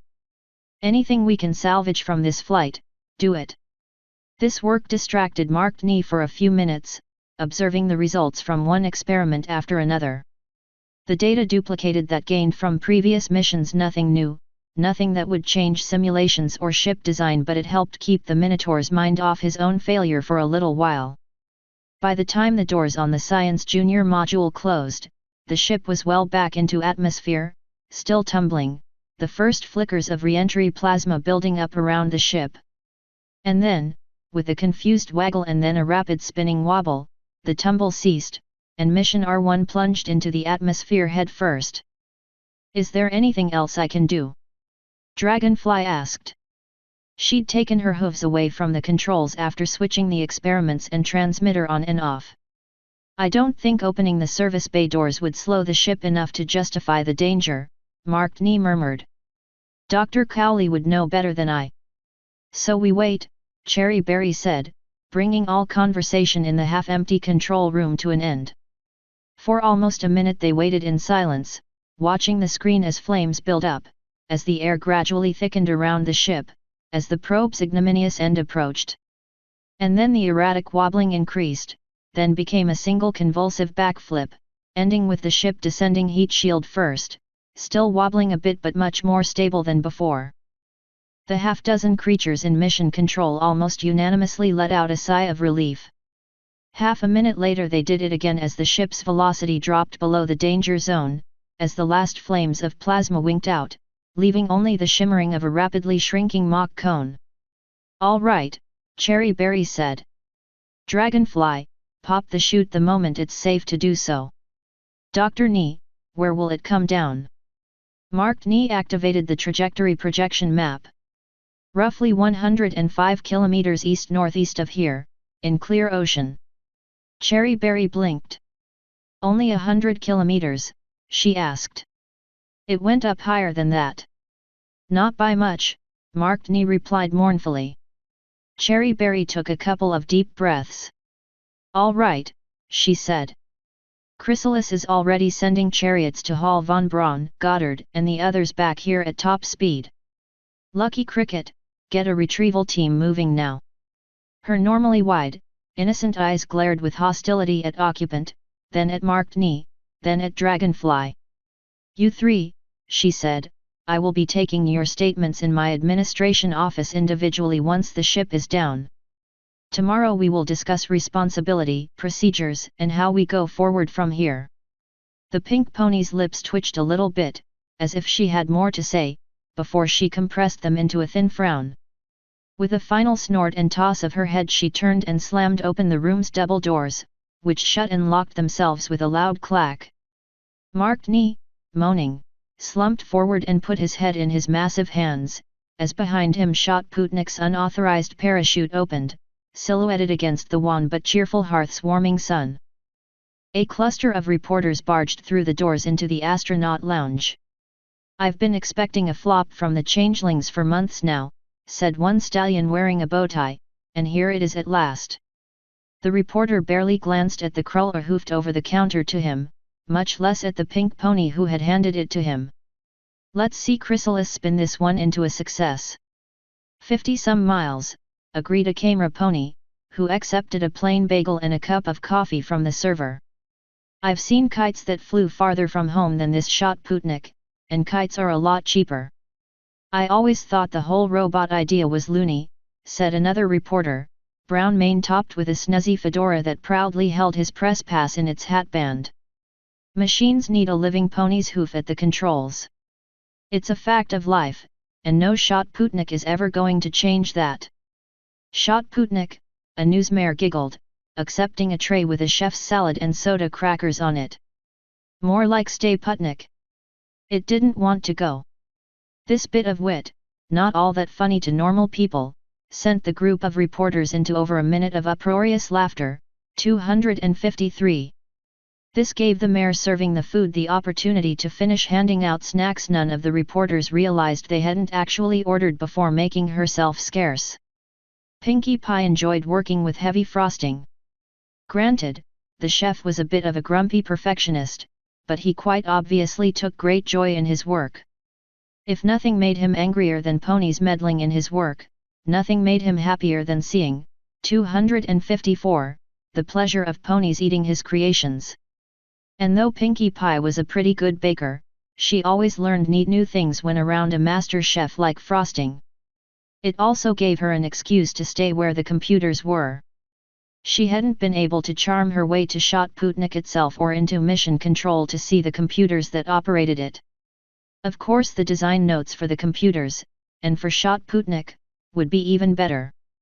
But those were in 2 file cabinets in Research and Development Building 3, 255, locked tight, and up to now Pinkie Pie had decided breaking and entering for non-party reasons was really rude.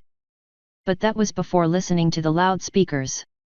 That had been before hearing a bunch of bad news that reminded Pinkie of another bad flight several months before, giving her serious not fun shivers. Pinkie would have gnawed her hooves, except that would have been most unhygienic in a food preparation area. Ick. And now there were the reporters, who were laughing at the flight's failure. As if the ponies, well, changelings, but hadn't worked hard trying to make it work. As if Shot Putnik hadn't had the potential to save a lot of pony lives and make spaceflight much safer. Breaking into a filing cabinet might be really rude, but laughing at a failed launch was kicking a pony when they were down. It was super duper rude. It was rudy rude. It was rude to the rude power multiplied by pi. So, logically, Pinkie could multiply the other side of the formula by pi and still not be as rude as those mean reporters. With this thought uppermost in the bubbly froth of her brain, Pinkie Pie went to thank Heavy Frosting and excuse herself, after borrowing a butter knife, a black bodysuit, a flashlight, and a can opener. Because a pony's gotta have the proper tools to do what a pony's gotta do. Mission R1 Report. Mission Summary: Test communications, flight control, and other properties of Shot Putnik. Test of decoupler systems in upper atmosphere. First lunar flyby. Pilot: Shot Putnik, Dragonfly. Flight duration: 16 minutes 27 sec. Contracts fulfilled: 0. Milestones: First uncrewed flight. Conclusions from flight: the road apples finally hit the fan. Mission assessment: catastrophic failure. Footnotes. 249, pretty much the only snow or Eden ever got, barring a once-in-a-decade feral storm from the Macintosh Hills. Keeping snow clouds stable and productive that far south was a labor-intensive task, and Mark Nee's request for clear flight conditions, with highly perishable snow clouds already on the way from Cloudsdale, meant a lot more work for the weather team than he ever understood. 250, because the full capsule used in simulations couldn't fit through the mission control doors, and also because Occupant had pointed out how bad it would look to reporters if they had somehow crammed it in. 251, in our world, almost any rocket, particularly a multi-ton rocket similar to R1, that spun end over end in atmosphere during hypersonic flight would tear itself apart from atmospheric stresses within seconds, if it didn't break instantly. However, one of the benefits of building Changeling-proof modular rocket components is that the resulting rockets are not merely Changeling-proof but resistant to practically any other destructive force you care to name. 252, Changeling sweat is rare, but not impossible.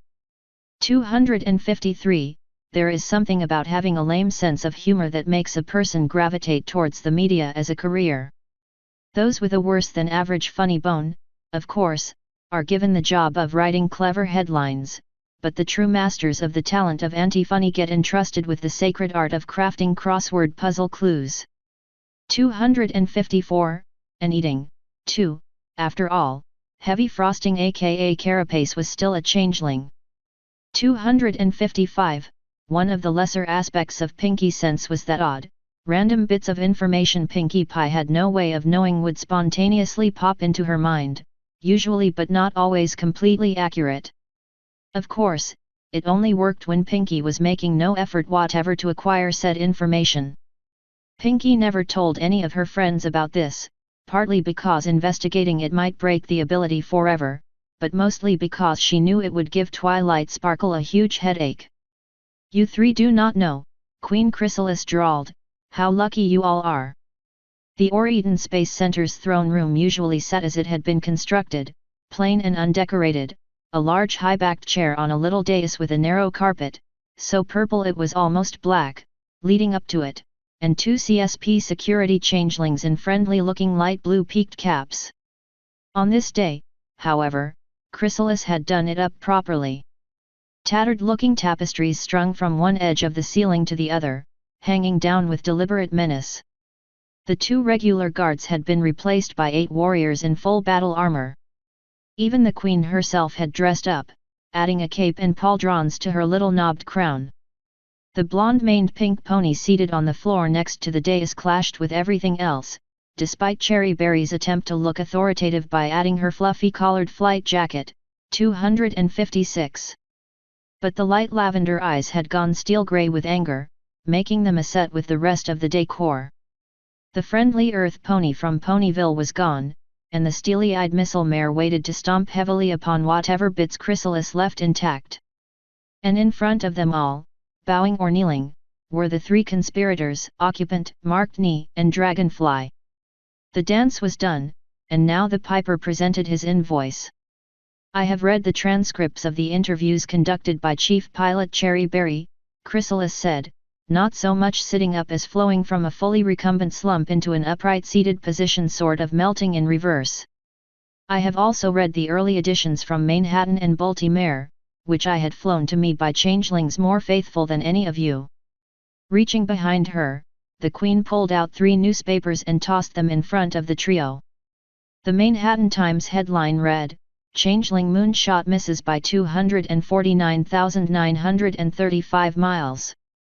The Manhattan Post, its tabloid cover a photo of the still-dripping probe hanging from underneath a trio of changelings in flight, Robo No-Go Chrysalis's brainchild fails to launch.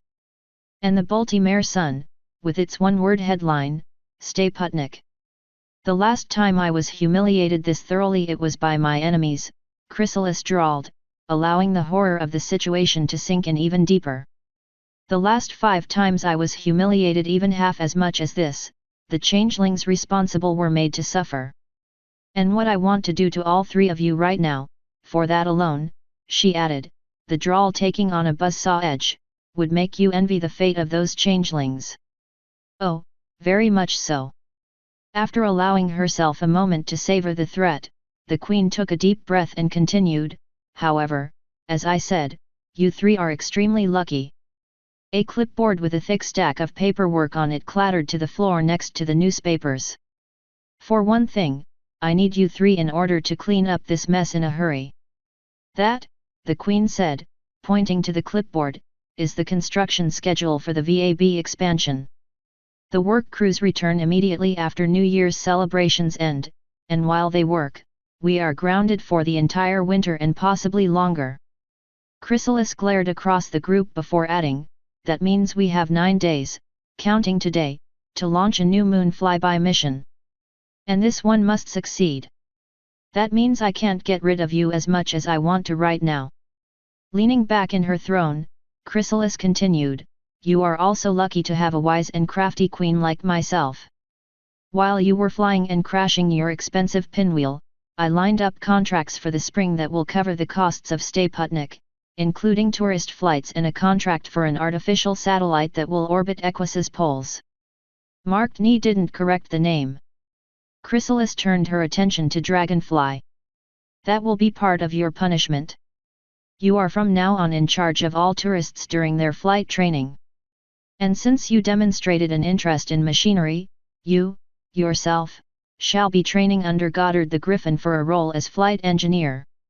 Chrysalis glared and added, in short, I intend your time behind the stick to be as short and unpleasant as possible henceforth. Your joyrides are over. Thank you, O merciful Queen. Dragonfly hissed, bowing and groveling again. Chrysalis turned her attention to Marked Knee. You are not one of my subjects, so I cannot exercise casual cruelty upon you, she paused and considered. Well, I could, I am a tyrant after all, but as enjoyable as it would make more trouble than it's worth. And you did try to put all the blame for this fiasco on yourself. A noble gesture, but wasted on me. Chrysalis drew herself up to her full-seated height. You are hereby demoted. You can no longer authorize anything or give orders to anyone in this program. All requests for materials and labor will have to go through Drive von Braun, who shall be your permanent supervisor. In particular, you are banned from ever designing a rocket again. Furthermore, your salary shall be cut in half for the following year. And the next time you displease me in any way, your employment shall be terminated outright. Am I understood? Yes, Queen Chrysalis, Marked Knee replied meekly. This left occupant. And you, Chrysalis said, her voice rising gradually as she allowed a sliver of her true emotion to show. I gave you authority, and you abused it. I gave you trust, and you betrayed it. Marked Knee may have talked you into it, but you are a changeling. You are supposed to deceive others. You're not supposed to be the patsy. Occupant joined Dragonfly flat on the floor, groveling and trembling in fear. And you are the luckiest of all, Chrysalis continued, because I need you too badly to dispose of you as I want. I can't even take your job away, no one else wants it. Occupant didn't raise his head. He'd been in trouble with Chrysalis before, and he knew better than to get his hopes up prematurely. But that doesn't mean I can't do anything, oh no my dear occupant. Chrysalis stood from her throne and stepped down the dais, towering over the drone. You are stripped of your power to unilaterally order missions. You can still accept contracts for missions already in planning, but no new missions may be scheduled except by consensus of the combined program leadership. Chrysalis smiled a thin, humorless smile as she added, that's not your punishment. That's just shutting the front door after the pony has fled out the back. 257. I have something much worse in mind for you. She clapped her hooves again, and 2 guards entered the room. One carried a small but heavy hammer, of the kind used for fitting horseshoes, 258. The other carried a milky sphere with an obvious seam around its equator. This, Chrysalis said, is your easy scrimmy ball, occupant. I ought to know you thanked me for letting you buy it every day for over a month. You shake it and ask a yes-no question, and it gives an answer. Sometimes even an accurate one. It was, I believe, the very first thing you ever bought by mail order. The start, you might say, of your addiction. The guards set the cheap plastic ball and the hammer in front of occupant, who raised his head and looked at the objects, obviously confused but still too scared to speak. I made some inquiries, Chrysalis continued. It seems this children's toy is no longer in production. Not easily replaced. And, of course, it is the very first thing you ever bought. The heart of your collection. Your most prized possession. She smiled a nasty, fang-bearing smile as she finished, and now, my loyal servant, to demonstrate your loyalty to me, you will smash it. Occupant's eyes bulged even more so than usual. Nu, he shouted. My queen, please. You circumvented my will, Chrysalis continued coldly, no longer smiling. You embarrassed me in front of the entire world. You cost this program tens of thousands of bits for a flight that accomplished nothing. You abused my trust and endangered our conquest of space in the process. She jabbed a hoof at the plastic ball and snapped, and now, if you ever want to return to my good graces, you will take that hammer and smash that toy until there is nothing left to mend. My queen, occupant gasped, his normally raspy, nasal voice pinched even more by despair. Mercy, please. Do it. The hammer floated into the air in a flickering field of green magic. It wobbled up and over the little plastic ball, twitching and flinching in occupant's unsteady magical grip. It jerked up and down as occupant tried and failed to suppress his sobs, as thick glutinous tears rolled down the sides of his muzzle. The hammer swung once, twice, checking itself each time well short of the plastic. With each miss, occupant's sobs grew louder, as the changeling worked himself up to the horrible, horrible act he was about to. That's enough, Chrysalis. Cherry Berry stood, walked over to the tormented changeling, and swatted the hammer out of the air. Occupant's magic winked out as the hammer hit the floor and over to the wall with a quiet hiss. Punishment is one thing, the pink pony continued, but you were enjoying that too much. And why should I not, pony? Chrysalis hissed back. You know what he did. And I know he won't be any use to us if you make him go through with this, Cherry Berry continued. Plus it's just plain mean. Choose something else. Everyone in the room watched Chrysalis's eyes, expecting an explosion of rage. Instead the queen settled for a single affronted snort and a toss of her long, lank mane. Very well, she said. Occupant, your personal stipend is suspended for 6 moons. Furthermore, you shall also begin flight training under George Cowley as an in-flight science specialist. Not George Bull, I mean the boring, dry as toast one. Henceforth half your workday will be devoted to Dr. Cowley's tutelage. Do you understand? As it happened, he didn't. As soon as he'd realized that his sentence had been commuted, Occupant had hugged his first treasure to himself, trembling and weeping with relief, utterly deaf to the world. Eventually Cherry Berry had to shake the buck-toothed bug to bring him back into the here and now so that Chrysalis could repeat her revised sentence. That made things worse. Once he got the message, Occupant erupted with a long, rambling mixture of thanks and apologies and praise, all mashed together with blubbering and weeping that made the whole completely incomprehensible. Chrysalis gritted her fangs and waited for a pause. After about a minute it became apparent he wasn't going to stop. In fact, he wasn't even stopping for a breath. At the 90-second mark he began to run out of air, and yet he continued babbling incoherently in a gasping, rattly croak, until he flopped forward on the floor again, still clutching the easy scrimmy and still, without air, trying to Apollo thank. Breathe, you idiot! Chrysalis shouted. Cherry Berry rapped him atop the head for emphasis. Occupant stopped babbling, took an enormous gasping breath, and found his next words silenced by a timely pink hoof to the mouth. Thank you, my queen will suffice, Chrysalis said. Ah! Thank you! Ah! My queen! Occupant gasped once Cherry Berry removed her hoof. Now if I may continue. Chrysalis swept the room with her gaze. Drive von Braun is awaiting us with a preliminary report on his failure analysis of Mission R1. Once we leave this room, we shall never speak of this again. But I have neither forgotten, her serpentine gaze stabbed at Dragonfly, occupant, and marked knee. Nor forgiven. This said, she turned her head to face Cherry. Do you have anything to add, Pony? Cherry Berry took a deep breath. I was going to rip your heads off. If I'm not allowed to do it, Chrysalis muttered, neither are you.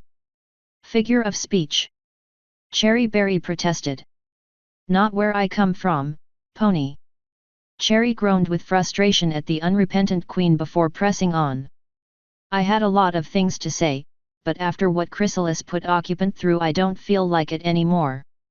I'll just say I am very angry, and very disappointed, in all of you. I'm angry that you put everything at risk. I'm angry that you pushed a flight before we were ready. The next time it happens there might not be any more flights after that. The next time it happens it might be one of us in the ship. Cherry Berry waved her hoof around the room, indicating everyone. So there can't be a next time, understand?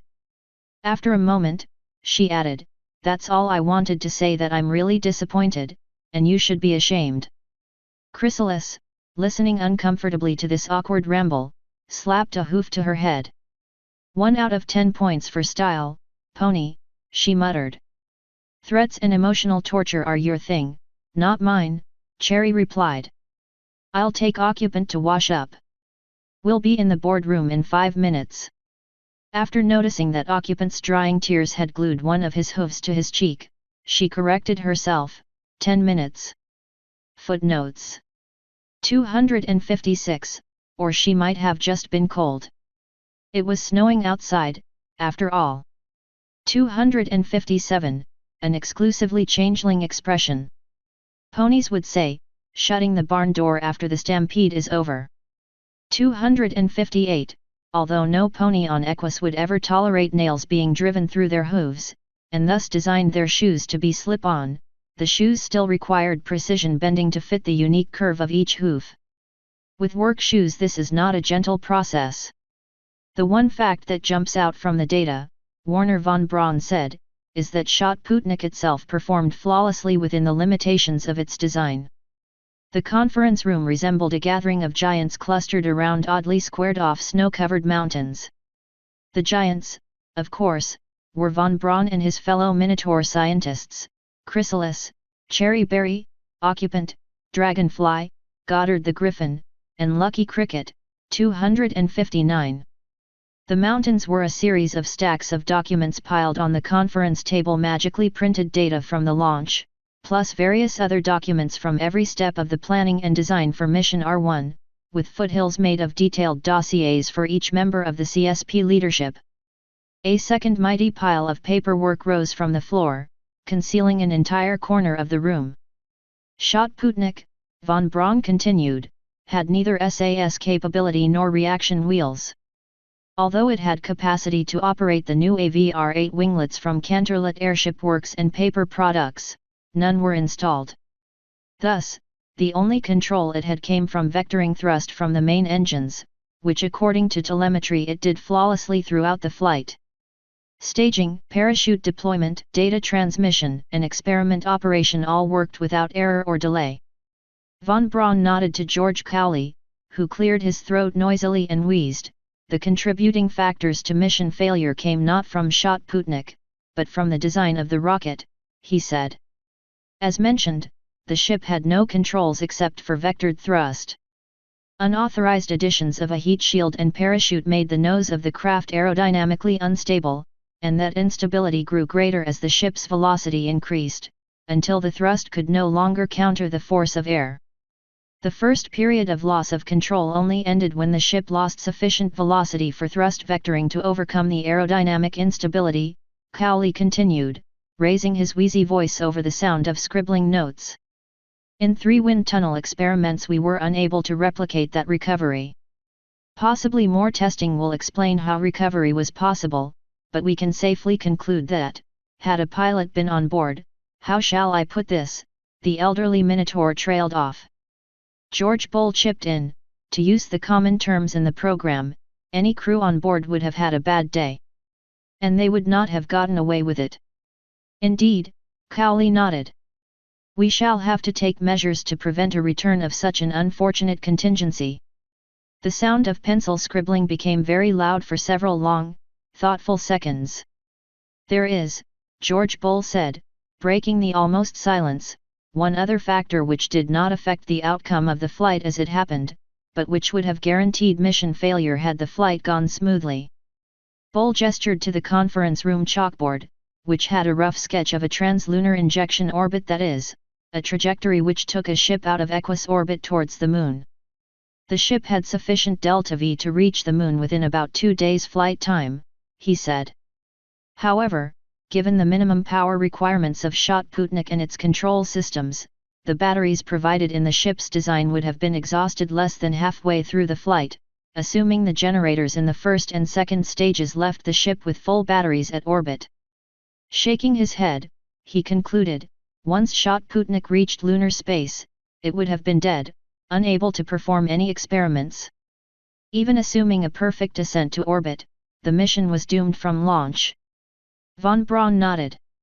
It is the preliminary conclusion of this investigation, subject to further study, that the primary cause of failure of mission R1 was flawed rocket design. However, Sputnik's flaws were contributing factors and would have prevented mission success regardless. It is the recommendation of this board that Sputnik requires a redesign to incorporate SAS technology, reaction wheels, and some electrical generation capacity, and that no further unmanned missions be flown until these changes are made. Chrysalis turned her full gaze, at its most baleful, to Mark Knee. Can you do that in 5 days? Mark Knee, his confidence utterly destroyed, couldn't answer. Instead, another voice, female and chipper, spoke up. Easy peasy. Every face in the room, 260, turned to the pile of paperwork on the floor. As they stared, a pink hoof emerged from the depths and deposited another piece of paper on its peak. Cherry Berry, who recognized the voice, put her face in her own pink hoof. Did no pony ask, she said, whose papers those were? They sure didn't, the voice from the papers said. About half of 'em are Dr. Knee's and Dr. Bull's. Well, it started out about half, but I've taken a lot of notes since then, so it might be more like a third now. By the way, could you get me some more blank paper? I'm kind of running low. Cherry's hoof left her face and slapped the table. Pinky, she said, addressing the occupant of the pile of notes, what are you doing here? Spying, Mark Knee and occupant said in chorus. Spying? Chrysalis asked, smiling for the first time that day. I knew there was a reason you were my favorite bridesmaid, 261. And just how did you get here, Miss Pie? It's not really relevant, said Pinky, sticking her head out of the papers for the first time. But since you ask, one day about a year after my sister Maud Pie was born, my mama told my dad she had this craving for pickled granite and ice cream, and Granny Pie said that could only mean. Question withdrawn, Chrysalis interrupted. Pinky. Cherry Berry did not pound the table or shout, mainly because as a longtime Ponyville resident she had built up a tolerance to Pinky logic. Even so, all the changelings in the room, even Chrysalis, inched a little bit away from her as she spoke. Today is Hearth's Warming Eve. You're supposed to be in Ponyville planning the celebrations. Pfft. Pinky waved this away with a hoof. I took care of all of that days ago. And if I was in Ponyville right now, Pinkie Pie replied, picking up a stack of papers in her hooves and riffling through them, 262, then I couldn't redesign your space proby dobby.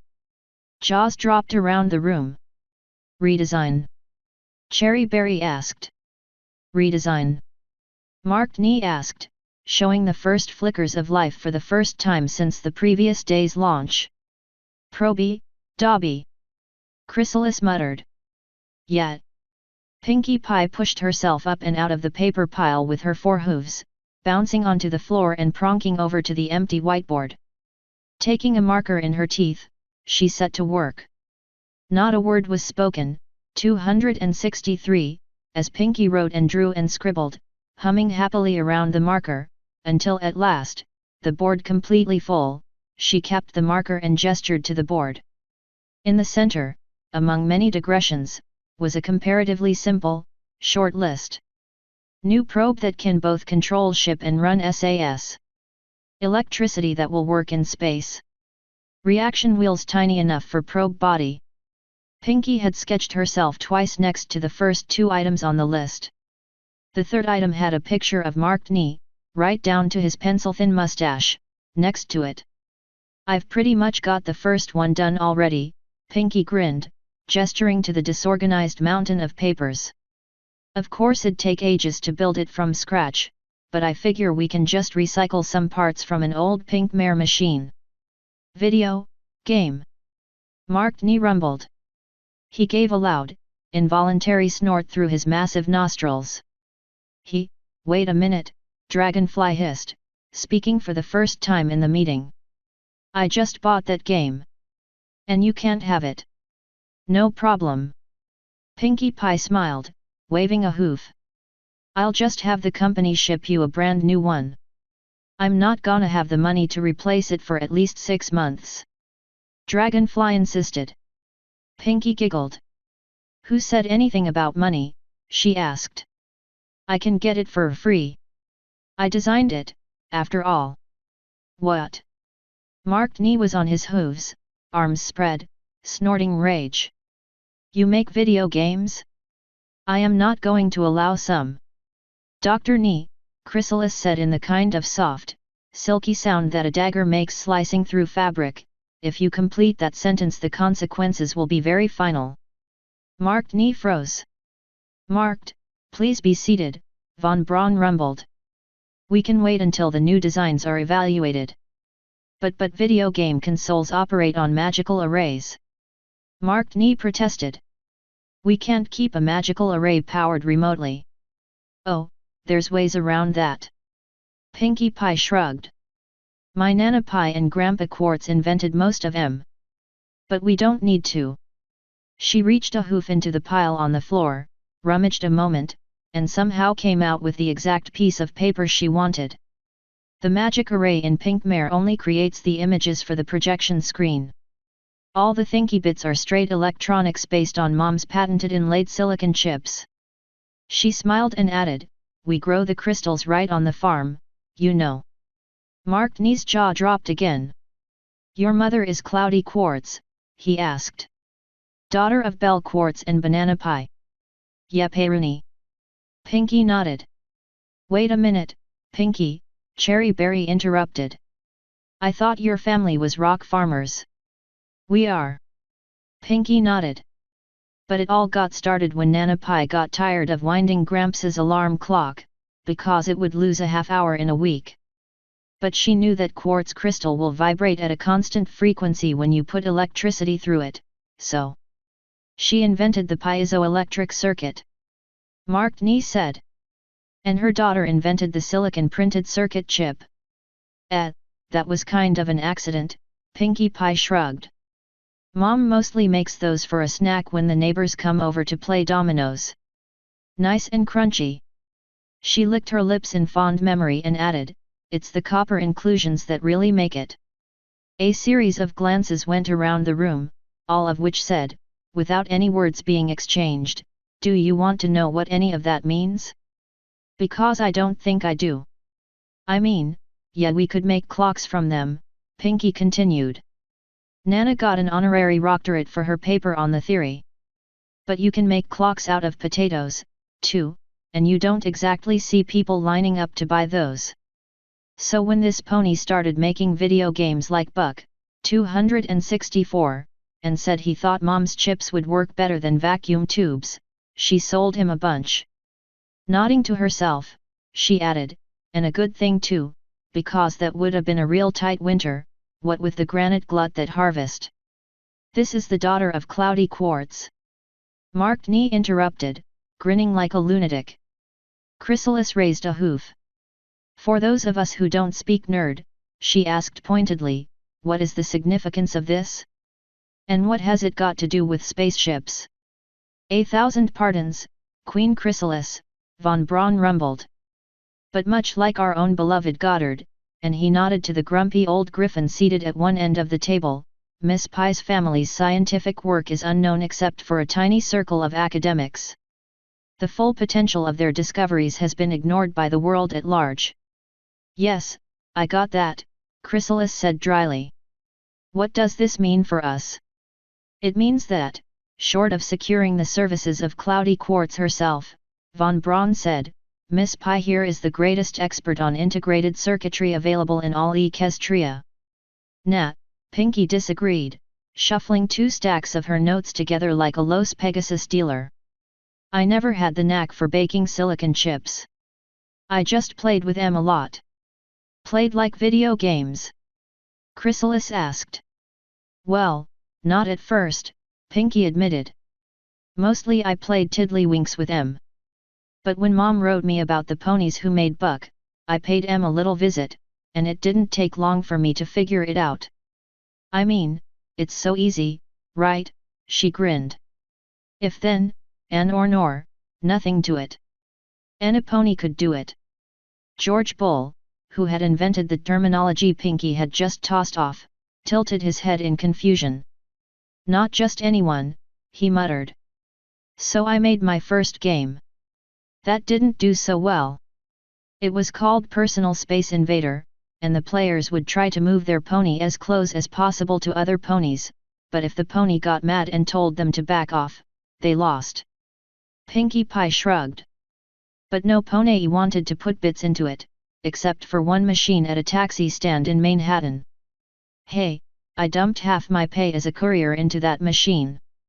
Dragonfly hissed. It was like being a proper infiltrator instead of just a fancy messenger. I liked that game. I never stationed you in Manhattan, Chrysalis said. My cover identity sent me there a lot my queen, Dragonfly replied. One of the bright spots of my life. Baltimore shippers wanted reports to and from Manhattan's financial district. How do you think I got you so much dirt on? Moving on, Chrysalis said insistently, overriding Dragonfly's imminent confession to, among other things, corporate espionage. Anyway, my second game was kinda sorta okay, Pinky said. That was Cutie Mark U, where you'd buck a ball like in Buck, but instead of trying to put the ball in a goal, you'd knock out bricks to reveal a cutie mark. And I also added some bumpers and lights and things like in pinball, because every pony likes pinball. Ugh, that one was lame, Dragonfly said. Chrysalis shot the drone a shut-up glance and said, I think we're getting away from spaceships, here. So then I decided to make a game about me. Pinky grinned. Eating all the candy in a maze and chewing off nasty party poopers. And that was the game that paid for every party I've thrown for the last 3 years. Pink Mare. Now it was Dragonfly's turn to get starry-eyed. You really invented Pink Mare? She asked. Do you know I have the safe pattern memorized? I hate that pattern. Pinkie Pie frowned in memory. The company made me put that in. I made the game so the party poopers would learn from the player as the game went on, but no pony other than me could get past the 3rd level that way. So they made me change it. You created a computer, George Bull said slowly, that could learn. That could program itself. Does this have something to do with spaceships? Chrysalis asked pointedly. Pinkie Pie shrugged. It's not that tough, she said. The party poopers in the game can only turn or go in reverse. Not a lot of options to choose from. And the Pink Mare cabinets are really overpowered for the game, that's why we're debuting Pink Mare 2, Pink Mac tomorrow. New mazes, new goodies, and a new party pooper. Dragonfly drooled. Do you think we could? Spaceships! Chrysalis shrieked, pounding the table with her hooves. What does any of this have to do with spaceships? Warner von Braun managed to speak before Pinky could find a new tangent. Apparently we have overlooked a source of talent in our computer experiments, he said. If Miss Pye is willing to cooperate, we should be able to upgrade Shot Putnik. Nah, throw that junk out, Pinky said, waving a hoof. Keep the rocket control interface, we'll need that, but the pink mare hardware is lighter and more powerful. It'll make a perfect brain for our proby dobby. Our? Chrysalis asked. Pinky blinked. Oh, yeah, I almost forgot, she said, scrambling to the conference room window and opening it. Come in, she shouted. With obvious reluctance bordering on terror, a pale yellow Pegasus fluttered in through the window, prodded by the Lavender Princess of Friendship herself. A bit later, with much grunting and groaning, an elderly earth pony stallion in a white suit hauled himself through the window after them. Why couldn't we use th door? He asked in the same thick accent used by Eden, and, for that matter, Dodge Junction, residents. Twilight Sparkle stepped forward. Please pardon the intrusion, Queen Chrysalis, she said. I believe you know Fluttershy. She gestured a purple wing to the Pegasus in question, who was trying not to hyperventilate. And this is Ben Fetlock, attorney at law. They're here to negotiate the terms for the ESA-CSP Joint Robot Probe Enterprise. Proby Dobby? Pinkie Pie insisted. One brief eye roll later, Twilight continued, which, at least for now, we'll call Probodyne. Proby Dobby? Another eye roll. Probodobodyne. Our agencies will pool our assets, namely Marked Knee, George Bull, and Pinkie Pie, and improve the technology we saw demonstrated yesterday into something that can explore the depths of space in advance of ponies. Chrysalis turned a baleful eye at the old, stout stallion, who smiled most disarmingly back. Lawyers, she grumbled. If there's one thing I can't stand, it's... Fluttershy's trembling switched off like a light bulb, and the one eye visible behind her somewhat frazzled mane locked dead on the Changeling Queen, pinning her as with a lance. It's what? Fluttershy asked, the harmonics sending waves of guilt and fear up Chrysalis's optic nerves and down her spine. It's when people don't listen very carefully to everything lawyers say, Chrysalis continued in a much less confrontational tone. After all, lawyers are here to smooth things out, aren't they? Unfortunately ours are off for the holiday, but... That's all right, Twilight said. Mr. Fetlock is only here to arbitrate the negotiations. Fluttershy will be the chief spokespony for ESA. Mr. Fetlock nodded. I'll send my bill to this probble bibble babble whatchamacallit. Chrysalis's mood disimproved. Fluttershy? Not you, she asked Twilight. Oh, Twilight's just my ride home. Pinkie smiled, bouncing over to the princess. I'll be back day after Hearth's warming.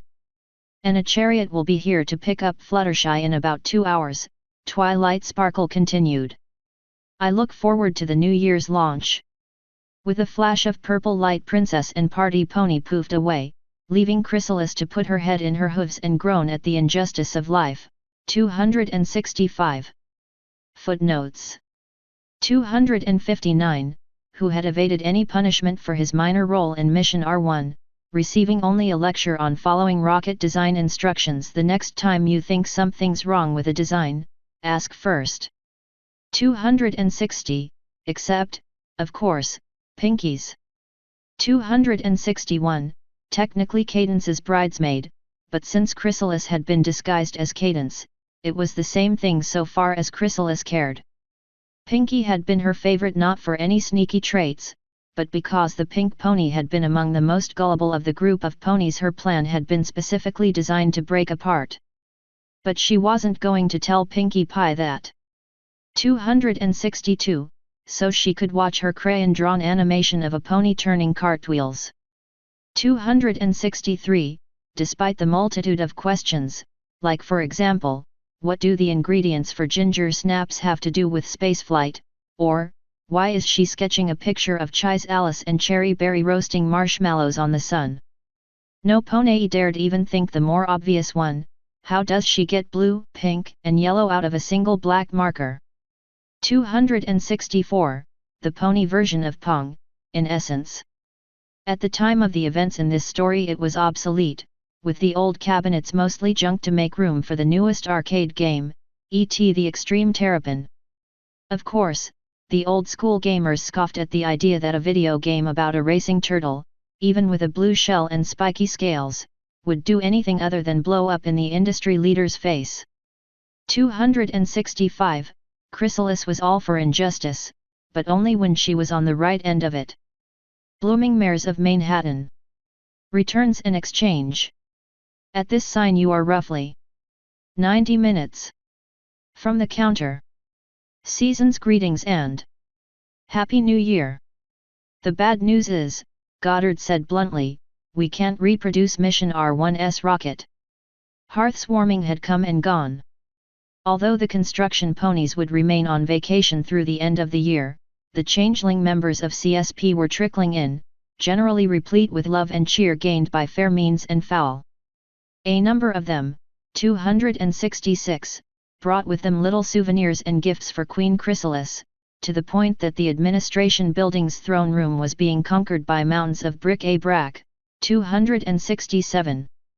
Returning workers, of course, meant the resumption of work, within limits. Apalioaza is fresh out of components for the Thumper solid rocket booster, Goddard continued. We won't have any more until at least 2 weeks into the new year.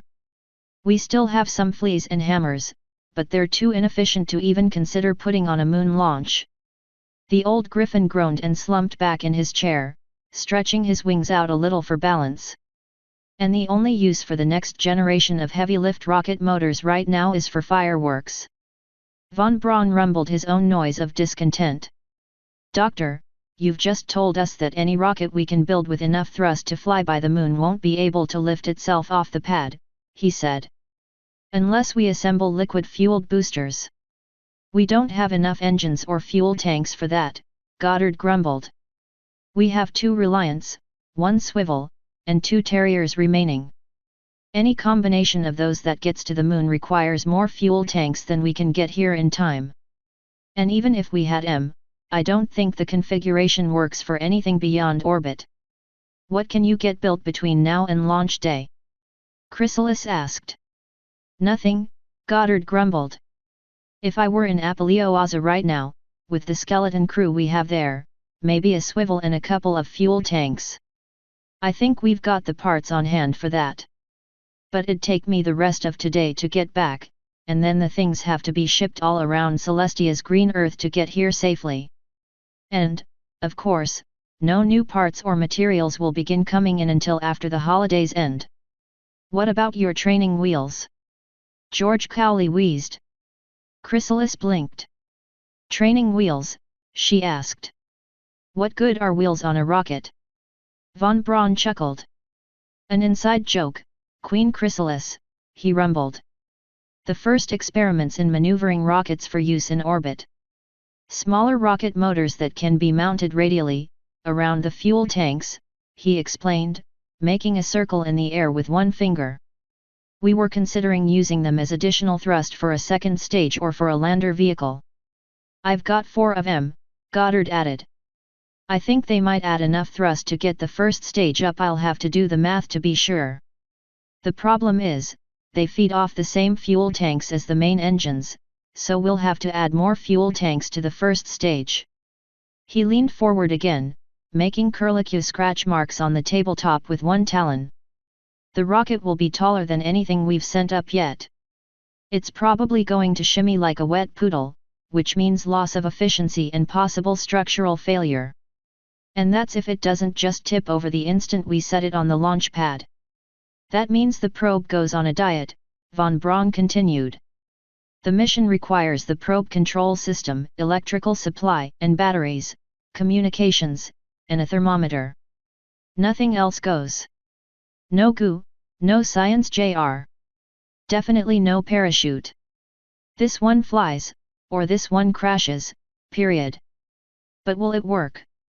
Chrysalis insisted. Von Braun and Goddard looked at one another for confirmation.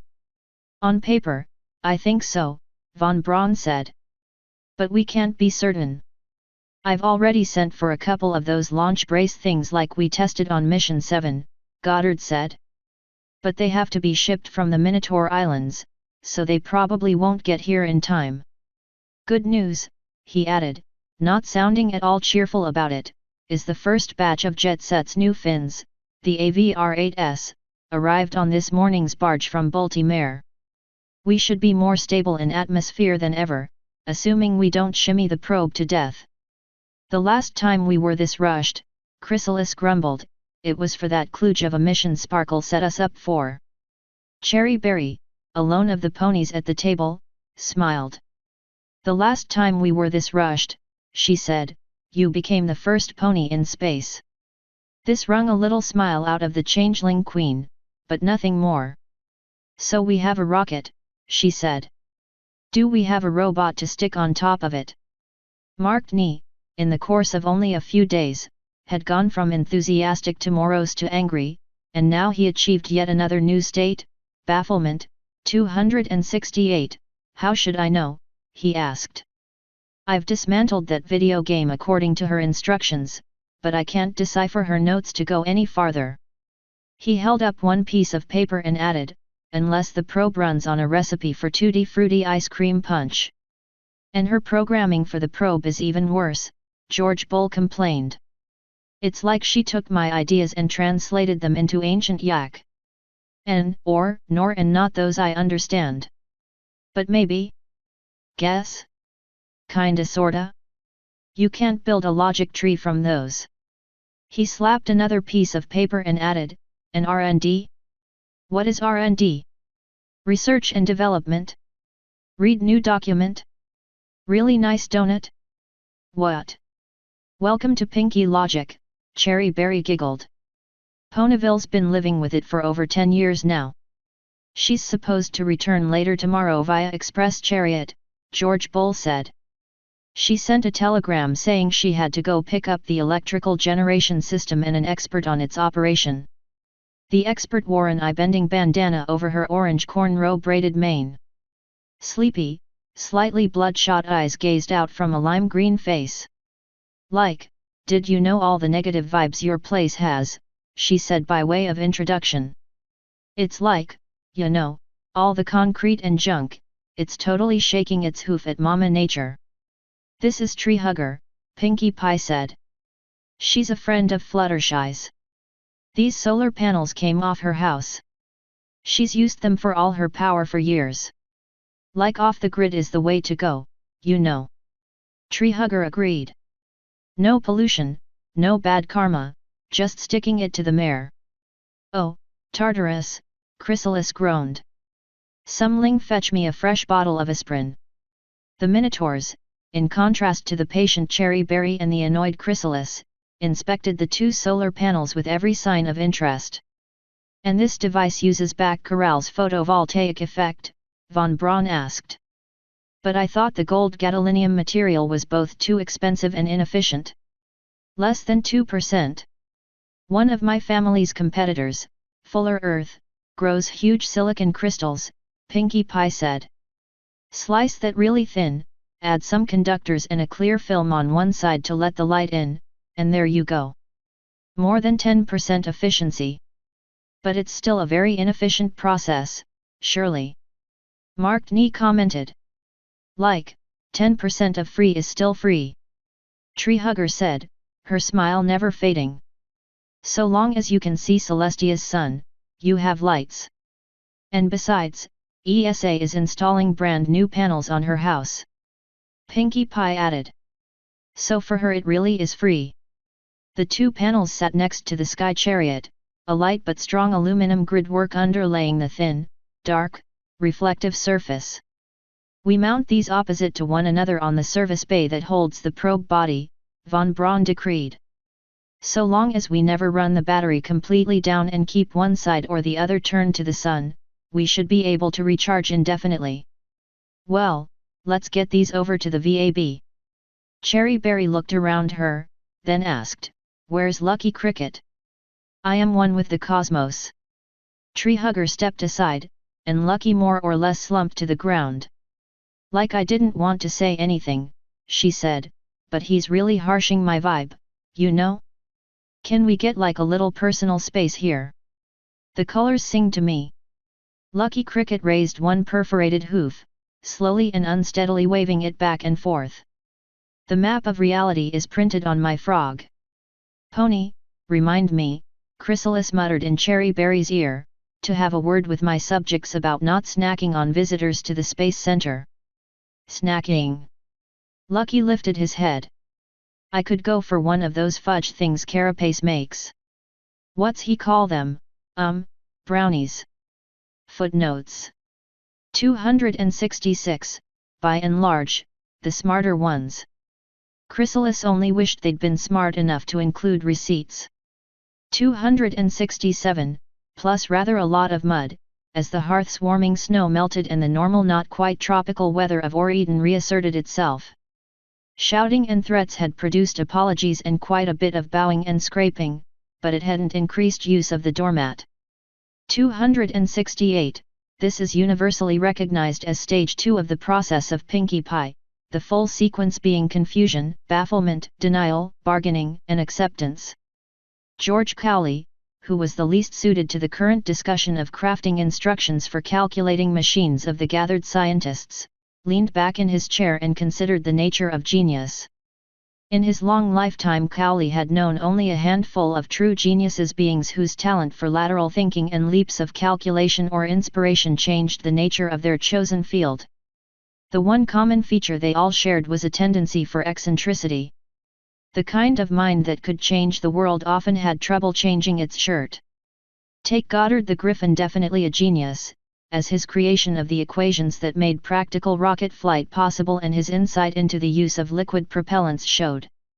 He was also a certifiable crab even by Griffin standards, with a vile sense of humor that generally only surfaced with the misfortune of others. Short-tempered, gruff, socially inadequate, and when given the opportunity a workaholic. And, the old bird's secret shame, he was a baseball fanatic, an advocate of all teams, the hopeless Vancouver Lumberjacks. At least the Griffin Stone Falcons had been in the playoffs during Goddard's lifetime, but Vancouver? Eccentric? Oh yes indeed. But if eccentricity was the measure of a genius, then Pinkie Pie might, in Cowley's opinion, qualify as the next step in pony evolution. For 2 days thus far the Minotaurs had enjoyed, more or less, a front row seat to a display of genius at work. 269. Pinkie Pie's explanations consistently went faster than the astonished scientists could follow, took unexpected and far-reaching tangents, and often as not made no sense at all. In fact, von Braun and his associates were often having to unlearn as fast as they were learning, once they figured out that some of Pinkie Pie's methods worked for her and no one else on Equus. For one example, Mark Nee and George Bull had created a programming method called top-down design. You began by stating the one big thing you wanted the program to do. You then broke that one big thing down into a series of steps, and then you broke each of those steps down into smaller steps, until you reached the simplest possible actions. Flow charts often got involved in the later stages. It was methodical, it was logical, and it worked. Pinkie Pie used bottom-up design, or the buddy system as she called it. Somehow she was able to begin with all the little things a program needed to do and then, after the fact, build a framework for them all. This system worked fine for someone who had accurate information popping into her head from apparently nowhere, but for mere mortals it was simply unworkable. The tragic part of it all was that the Minotaurs, even Cowley, could see how much time and trouble could be saved by Pinkie's system, if only you knew at the very beginning everything you needed to get the job done. They'd learned the hard way how unlikely that was. Ah, yes. And apparently Pinkie Pie had just come up with another don't try this at home concept, judging by the consternation on all 3 of Cowley's colleagues. Silently he removed the earplugs he'd been using to shut out the unimportant babble he'd been following progress by the chalkboards and whiteboards. Random number generator has no place in a precision computing machine. Mark Nee was insisting. Yes, it does. Pinkie Pie insisted. There's all sorts of uses for it, checking formulas, probability analysis. An electrical circuit is either on or off. George Bull insisted. We have to structure our programming logic around that fact. We need rigid rules for action, not. Pinkie Pie held up her forehooves. Let me explain it like this, she said. Suppose you have a computer baking bread. A what? Von Braun asked. Just suppose, Pinkie insisted. The computer runs the kitchen like this one will run a rocket. You can program the rocket with the proper recipe and cooking time, but sometimes the oven isn't working quite right, sometimes you get a bad batch of yeast, or maybe the milk has a little bit too much cream, but I like when that happens because the bread comes out extra crusty and makes the most splendiferous crunch when you toast it. Of course, it's also good for sandwiches, but... The computer, Von Braun reminded Pinkie, just as Cowley was reaching for his earplugs again. What about the computer? Pinkie blinked, then said, oh yeah. Before the bulls could remind her where the example was supposed to go. Anyway, there are a lot of little things that can change from one loaf to the next, and if your computer just does the same thing every time, your bread won't be very good. So, say you tell the computer, there's a 5% chance that doing this now will make the bread bake better, try it and check results. And those rules kick in when the computer sees something off with the loaf in the oven. I don't think that works, Miss Pie, George Bull said after a moment's thought. Even if we grant the point that a rigid set of rules isn't always appropriate, your fuzzy method seems likely to produce more bad outcomes than good outcomes. Your 5% chance would work out well a lot less than 5% of the time. At first, yeah, Pinkie nodded. But it comes good in the long run. I still say this is absurd. Mark Nee insisted. A computer should do what it's told based on data received, nothing else. It shouldn't be doing things because it rolls the dice and follows the numbers instead of reality. Pinkie Pie looked at Mark Nee. But how can any pony learn anything, she asked, if they can't try new and different things? If they can't make a choice of their own? Mark Nee opened his mouth, and closed it again. He sat down, lowering his eyes, obviously thinking hard about something. George Bull looked like he would say something, but after a moment he too joined his younger colleague in deep thought. I think this philosophical problem is going to have to wait for another day, Von Braun finally said. Let's move to practical considerations. What would we use the R&D command for? Well, your stability system is pretty good, Pinkie Pie said. Pretty good. It detects rotation in the ship and gradually cranks up pitch, roll, and yaw until it maxes out, and cancels the rotation, right? But it overcorrects a lot, doesn't it? So I figured if the computer can guess how much force it needs to exactly counter the rotation, instead of just pushing until it doesn't feel the rotation anymore, it'll work better. Almost instantly George Bull and Mark Nee reached for the same piece of paper. After a bit of a faff fighting over it, they picked up pencils and set to work together on the same page, not speaking, just writing out lines of code, scratching them out, making notations, and filling up the page in no time. As they reached for more paper, Von Braun cleared his throat. As grateful as I am to Miss Pie for inspiring you two gentle bulls, he rumbled, we have a few other things to iron out in this meeting. We still haven't finalized the reaction wheel designs. Did that last night? Mark Nee said, not looking up from his scribbling. Assembled this morning. Interface specs are here. He paused in writing long enough to slide another bit of paper over to Von Braun. Von Braun picked up the document and looked it over, Pinkie Pie shamelessly leaning over his shoulder to see. Are these proportions correct? He said at last. Space and power constraints within the probe body limited my scope. Mark Nee said. The torque will be much less than normal. Maybe as little as 1/5 that of a capsule system. He slid a second paper across. I also designed a much larger system that can be used on heavier rockets. It would increase our control authority at the cost of higher energy demands. Von Braun picked up the second design and considered it. A good idea, he said at length. But we don't have time before launch to test both. We'll focus on the self-contained full system. Mark Nee nodded, his eyes never having left his work. Can I see? Pinky asked. Before von Braun could agree, she picked up the reaction wheel designs and looked them over. Why don't we just dump one of these wheels? She asked. There's only 3 ways you can turn, but you have 4 wheels and gimbals here. You could save a lot of power. Gimbal lock, George Bull said, not glancing up. Hey! One of the first problems we discovered when developing our navigation system, von Braun explained, is that if you get 2 of the reaction wheels coplanar with one another, they lock together, they continue rotating in the same plane. You lose control and navigation in that axis, which usually means you lose the ship. Oh, so it's like a spare tire. Pinky nodded wisely. It's much more than that, von Braun explained. We can use the 4th wheel to reset any of the other 3, because the 4th wheel provides an independent frame of reference. So long as the other wheels are mechanically sound, we can recover from gimbal lock situations and still have 4 operational reaction wheels. So it's like having a tire patch kit instead. Pinky grinned. I get it now. What's a tire? George Bull asked as he wrote.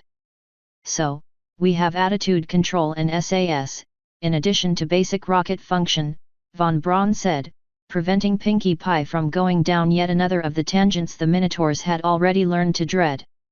Now we just need to integrate them all into a single working. Not quite in unison, both Nee and Bull tapped the notes they were working on with their erasers. After a moment, they resumed their scribbling. Oh, is that what that is? Pinkie Pie asked. I wanna see. Jumping onto the table, she walked over to the notes, turning her head sideways, then upside down, then through 2 complete rotations before her neck unwound in a spin that made Cowley, the armchair observer, dizzy just thinking about it. That can't be right, she said, pointing to a line on the 4th page of scribbles. Where'd this function call come from? I don't remember it from specs. Without speaking, both Bull and Nee slid the 2nd page of scribbles over to her. Oh, Pinky said, and then, wait a minute. If you do it this way you're setting yourself up for a recursive loop. See, if this reads 0 but this reads negative, then... The 3rd page of scribbles slid across to Pinky's hooves. Oh. Yeah. That's brilliant. Wait, no. That's no good either. Now it conflicts with this function over here. Let me show you. Pinky bent her head down for another pencil, then paused as she realized there wasn't room for her to mouth right between the large, rapidly moving fists of the 2 Minotaurs. Guys, can we take this to the chalkboard? She asked. George Cowley nodded to himself and reinserted his earplugs. Things were going well, aside from arguments and distractions, much faster than the Minotaurs normally proceeded. He took out his own notepad and paper and, as Nee, Bull and Pie shifted their design work to the blackboard and von Braun watched in silence, he began copying things down. He had the most important job, making sure that, whatever the team accomplished with Pinkie Pie's erratic aid, they would be able to do again when she went back home. After all, unlike Pinkie, they couldn't negotiate sweetheart deals with the fundamental physical laws of the universe. But with enough teamwork, they might be able to sneak in a couple of loopholes. Footnote 269, as with front row seats at performing marine animal shows, the wise and forewarned viewers brought their own rain slickers and umbrellas. Wishing all in Equestria a magical new year, full of happiness and friendship. Celestia * Luna * Twilight Sparkle. Launch day dawned at last, chilly but well above freezing, bright and clear. In the course of 3 days, bits from an arcade game, a shrunk-down reaction wheel system, and other parts from here and there came together into a 8-sided box about half the volume of Shotputnik, small enough to fit, along with the batteries, inside a standard storage bay.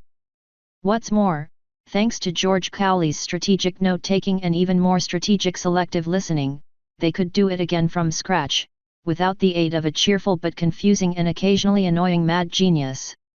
While the Minotaurs focused on the probe itself, Goddard tweaked the rocket design. After experiments with balancing the rocket on a single Reliant engine bell proved hopeless, Goddard ditched the main first-stage engine entirely. The 4 smaller Mark 55 Thud engines balanced the weight well enough to keep the rocket upright, and on paper they had more than enough thrust to lift it, but the question remained, would they really?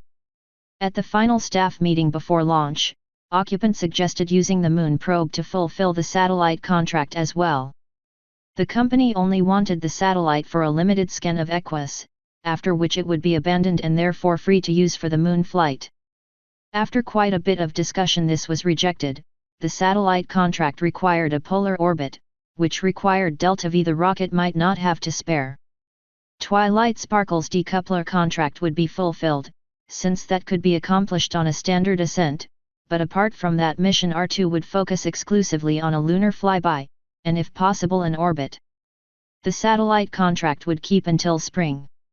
With the flight checklist finalized, the rocket was assembled. Werner von Braun oversaw the process himself, making certain there were no unauthorized additions, substitutions, or omissions. In only a handful of days, 2 space programs had come together and worked around the clock to put together a space probe, partly to prove it could be done, partly to restore damaged pride and reputation, and partly because that's what friends do, even if they're not particularly friendly. Mission R1 had a skeleton crew with details falling through the cracks. R2 had double-checking and triple-checking, as missions were supposed to. Mission R1 had pushed the envelope too hard with untested parts and designs. Although R2 had untested designs, it also had improvements from prior designs and, if not sufficient testing, at least some testing. And now the completed rocket sat on the pad, ready for takeoff in front of hundreds of spectators, ready to demonstrate the difference, if any, between a slapdash, semi-secret effort and actual teamwork. The grandstands weren't as full as they had been for the hearth-warming launch, as too many ponies had business the following day, but the press found itself hard-pressed to locate the gaps between the spectators. Of course, the press had other concerns, mainly finding every single excuse to refer back to the Staputnik launch of a week prior, 270.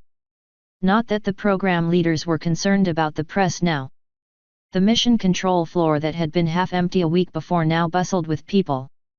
In addition to every member of the normal CSP mission control staff, including all 4 Minotaurs and Goddard in the bullpen, the core members of the Equestria Space Agency had joined as onlookers and de facto assistants. Every station had at least 2 beings per console. And in the back of the room, on cushions brought over from the astronaut quarters, sat the superfluous ponies for the launch, Chrysalis and Cherry Berry for CSP, and Twilight Sparkle, Rarity and Rainbow Dash for ESA, 271. After a few very brief pleasantries, conversation more or less died except for pre-launch routine. All of them sat on the edges of their seats or cushions, or else paced the floor, anxious to see if the revised ship would fly or flop. The final pre-flight checklist went like clockwork, all controllers confirming go status for launch. The rocket's fuel tanks were topped off and the fuel lines detached. Fiddlewing's piercing siren echoed across the complex, and inside mission control occupant, his normal white vest replaced by one fronted with black horizontal stripes, 272, said, "Activate probe." Marked knee flicked the switch. His console lit up with numerous lights, far more than Shotputnik had required. "Probodobodine activated," he reported. "You don't have to shout, silly," Pinkie Pie chided him. "Initialization complete," Marked knee continued a few moments later, chastened. "Link up with ground control confirmed." "Probe accepting commands," Dragonfly said, watching the new guidance fins rotate on the projection. "Controls responsive. Uplink secure." "Flight leader reports all go for launch," occupant said. "Resume countdown from launch -30 seconds. T-30 and counting," a changeling said from the rear of the room. The seconds ticked by in a silence broken only by very soft murmurings from a couple of television reporters in the gallery. The timekeeper spoke at 20 seconds, at 15. When he began counting aloud at 10 seconds, his voice and the clicking of the countdown clock were the only sounds in the room. At 0, Dragonfly sent the ignition signal and throttled the rocket up to full. Slowly, gradually, the rocket rose from the pad, the roar of the exhaust flames a subdued rumbled rather than the accustomed hammer blow of sound. "It's sluggish," Dragonfly said almost immediately. "Accelerating really slowly." "It'll speed up once it burns some fuel," Goddard replied. "Performing as expected." "Beginning gravity turn program," Dragonfly said, adjusting her controls slightly. "No, wait," von Braun shouted from the bullpen, "too late." On the screen the ship tilted slightly, and then began to wobble and shimmy, faster and faster, as it continued slowly rising from the space center. "We weren't going fast enough yet," von Braun continued. "The ship hasn't got enough momentum to counter longitudinal rotation. The SAS is overworking to keep the ship from tumbling." "What do I do about it, then?" Dragonfly shouted. "Nothing," Pinkie Pie called out. "Proby Dobby can cope. Trust it." "Getting a warning code, Miss Pie," Mark Nee said. "Error 1201. "Ignore it," Pinkie replied. 1201 and 1202 are okay, so long as we don't get a 1203. It just means the computer's busy. Anything I can do to help it?" Dragonfly insisted. "Leave it alone," Pinkie said confidently. "It can handle it if it's left alone. See, it's keeping on course." As, indeed, it was. Although the rocket continued to shimmy, its prograde vector remained within a circle centered on due east, 10 degrees off vertical. At T+30, airspeed 290 meters per second at 4 kilometers altitude, George Bull called out. "So long as the structure holds, we're looking good." "She'll hold," Goddard replied. "We made those parts so strong even you idiots couldn't break 'em." 20% fuel remaining in first stage, Dragonfly announced. "Once we drop the first stage, the fins will be at the rear," Goddard added. "That'll stop the shimmy." A few seconds later the 4 thuds burned out, and with a single button push Dragonfly ordered the probe to drop the spent stage and ignite the second stage engine. As predicted, the now much shorter craft quit shimmying instantly, steadying on a trajectory a bit north of true east. "All right, looks like we're past the worst," Dragonfly said. "I'm going to roll the ship and get the nose down to 45 degrees. That proved tricky.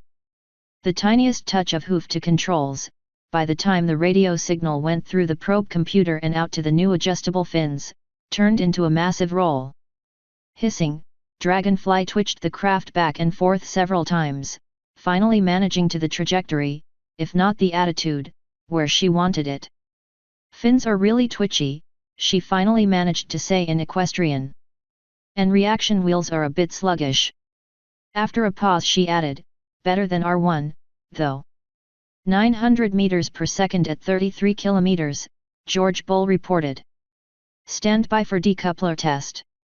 "Throttling back for decoupler test," Dragonfly acknowledged. This time, to preserve balance, the probe had not one but 2 lateral decouplers, one to either side of the ship. At 41,000 meters, both fired off without incident. "Probodidyne systems all nominal," Mark Nee shouted. "Batteries at full, radio connection solid. It's performing flawlessly."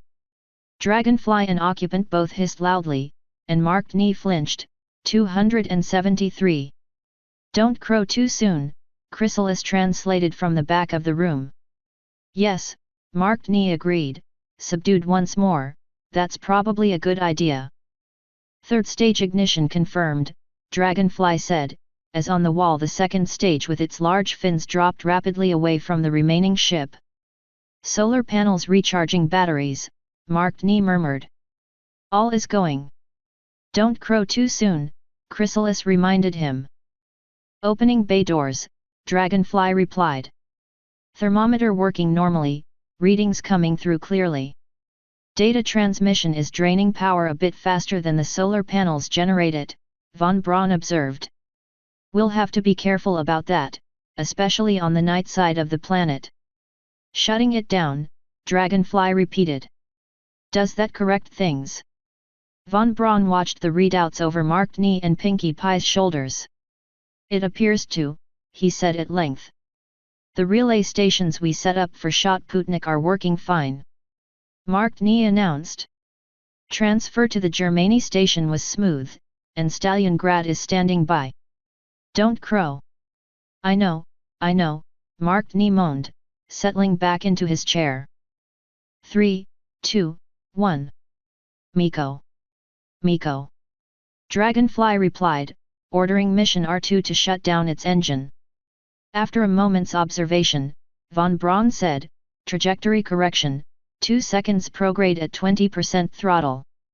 Copy prograde 20% burn for 2 seconds, Dragonfly said, making a couple of minor adjustments. Burn in 3, 2, 1, go, and Miko. Miko confirmed, von Braun rumbled. Trajectory shows good for lunar flyby with a periapsis of 47 kilometers. Showing 50% fuel remaining in third stage, Dragonfly added. That's more than enough for an orbital burn, George Bull contributed. Marked Knee shuffled his hooves, wrung his hands, and bit his lower lip, saying nothing.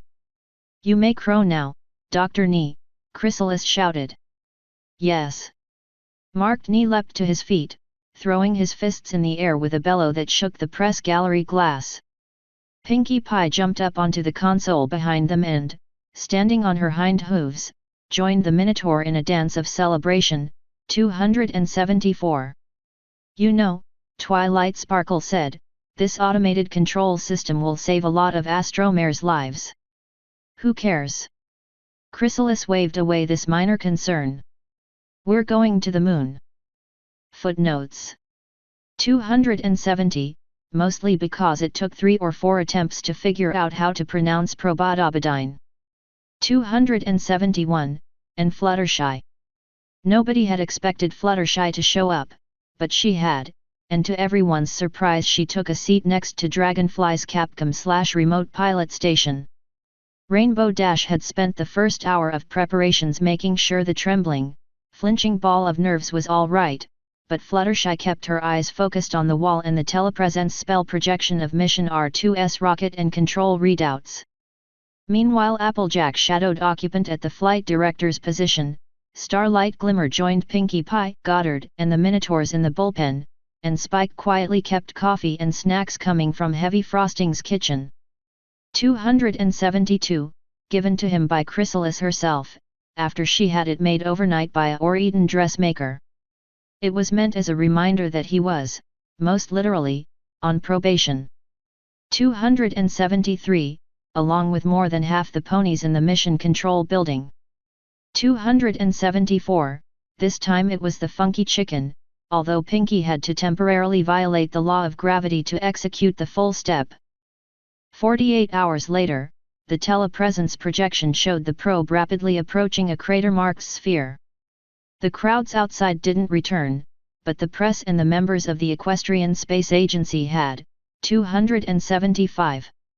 If the room had been tense the day before, today the air crackled with the kind of anticipation a 5-year-old foal or filly had for hearths warming. Estimated 20 minutes to lunar gravitational sphere of influence, George Bull announced. Ad Astra, seated at the end of the bullpen, nodded her agreement. The point at which lunar gravity exerted more force than equus gravity was the point at which the flight officially became a lunar flyby, and thus fulfilled various Royal Astronomical Society contracts and prize conditions. This is so exciting! Twilight Sparkle burbled, unable to contain herself. The first object from Equestria to another world. It's so amazing I can't describe it. Which hasn't stopped you attempting to 6 times in the past hour, Chrysalis muttered, but without any real rancor. Truth be told, she shared the Purple Princess's excitement. Today a robot was going, and before much longer, where the robot went, she would follow. And then, oh yes then, she would show Ev Rip. The projection flared with a brilliant flash of dark blue light. When the image cleared, the probe was mostly in the same place, but the moon had gone. Von Braun's deep bellow of, what the barely preceded the tidal wave of noise, as practically everyone in mission control jumped to their hooves. "It's not there," George Boll said. "The moon's not there. Somebody moved the moon." "They did what?" shouted Goddard the Griffin. For about half a second the room went silent, before exploding into shouts of rage even louder than the astonishment of before. Mark Knee ripped his headset off his horned head and threw it underfoot, smashing it under his hooves. Dragonfly also ripped off her headset, flinging it on her console. Occupant just slumped forward and buried his head in his forelegs. Chrysalis, who until half a minute before had been enjoying her seat on her cushion at the back of the room, burst to her feet, glaring at the princess seated beside her. "You," she accused, pouring every ounce of rage she could into the syllable, and then hauling some of it back as she saw the shocked and betrayed expression on Twilight Sparkle's face, felt the confusion wafting off of her. You had nothing to do with this, did you?" she said. "This was Celestia's plan to humiliate us, wasn't it?" "No." Twilight Sparkle shook her head. "Celestia told me herself she's staying out of the space race. She wouldn't cheat just to deny Ennipony an achievement." Chrysalis pondered this. "No, it wasn't Celestia's kind of scheme, was it?" "Which meant?" "We've found the moon," George Boll said. "It's well behind its projected place in orbit. By the time the evening correction puts it back, Mission R2 will be well outside of lunar orbit. We're not going to get the flyby, not even coming back down." "Luna," Chrysalis growled. Had the Dream Princess figured out Chrysalis's true plans? Or was she just jealous of other ponies playing with her baubles?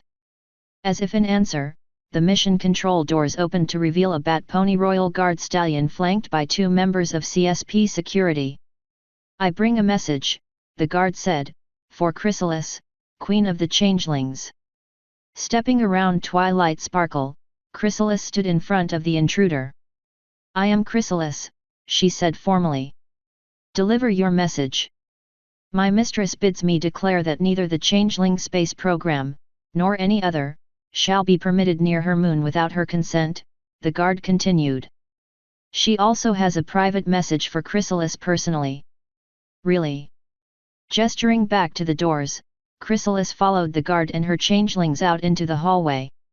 The 2 changelings walked to either end of the hall to secure it from eavesdroppers, leaving her alone with the Bat Pony. "What's the rest of it?" she asked. "Your Majesty," the guard said, "Princess Luna sent me to make you an offer you can't refuse." Mission R2 Report. Mission Summary: Test Communications, Flight Control and other properties of Probodiabodine Mk2, Test of Decoupler Systems in Upper Atmosphere, First Lunar Flyby. Pilot, Probodiabodine Mk2, Dragonfly. Flight Duration, Ongoing. Contracts fulfilled, 1. Milestones: First uncrewed orbit, Translunar Apoapsis.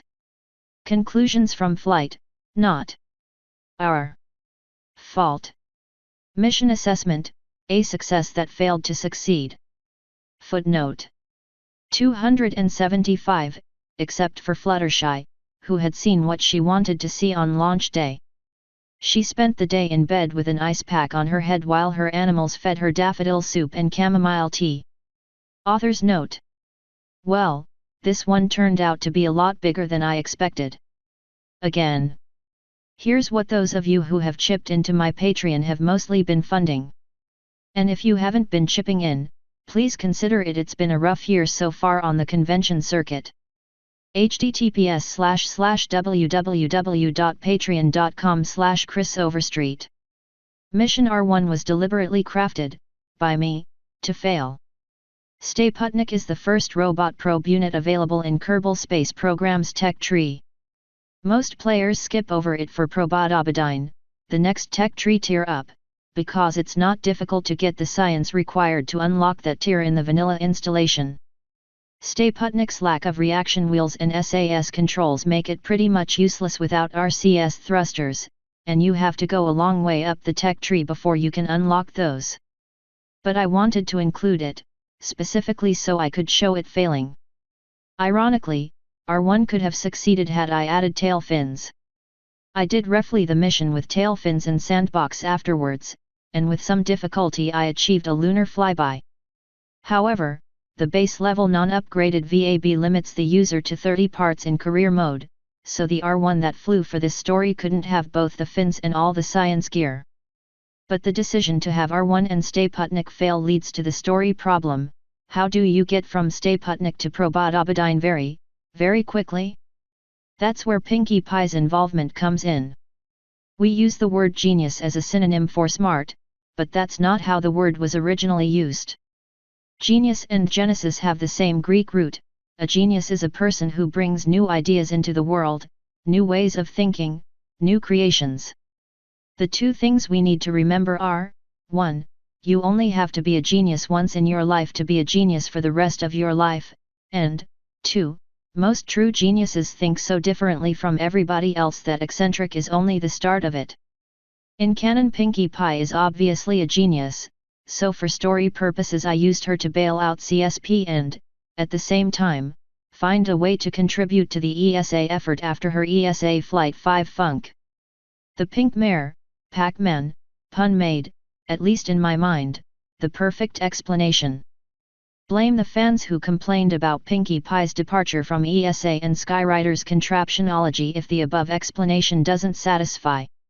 Of course, justifying this required a bit of research into how silicon integrated circuits, and another issue, photovoltaic cells. Interesting reading all the way around. The current generation of solar cells use phosphorus as a conductor, which I for one am very reluctant to hand to changelings, Kerbalizate or not. R2, after the shimmy caused by Rocket Too Long and Skinny, went absolutely flawlessly. And boring. That's half the reason why that flight gets bare-bones description once it gets out of atmosphere.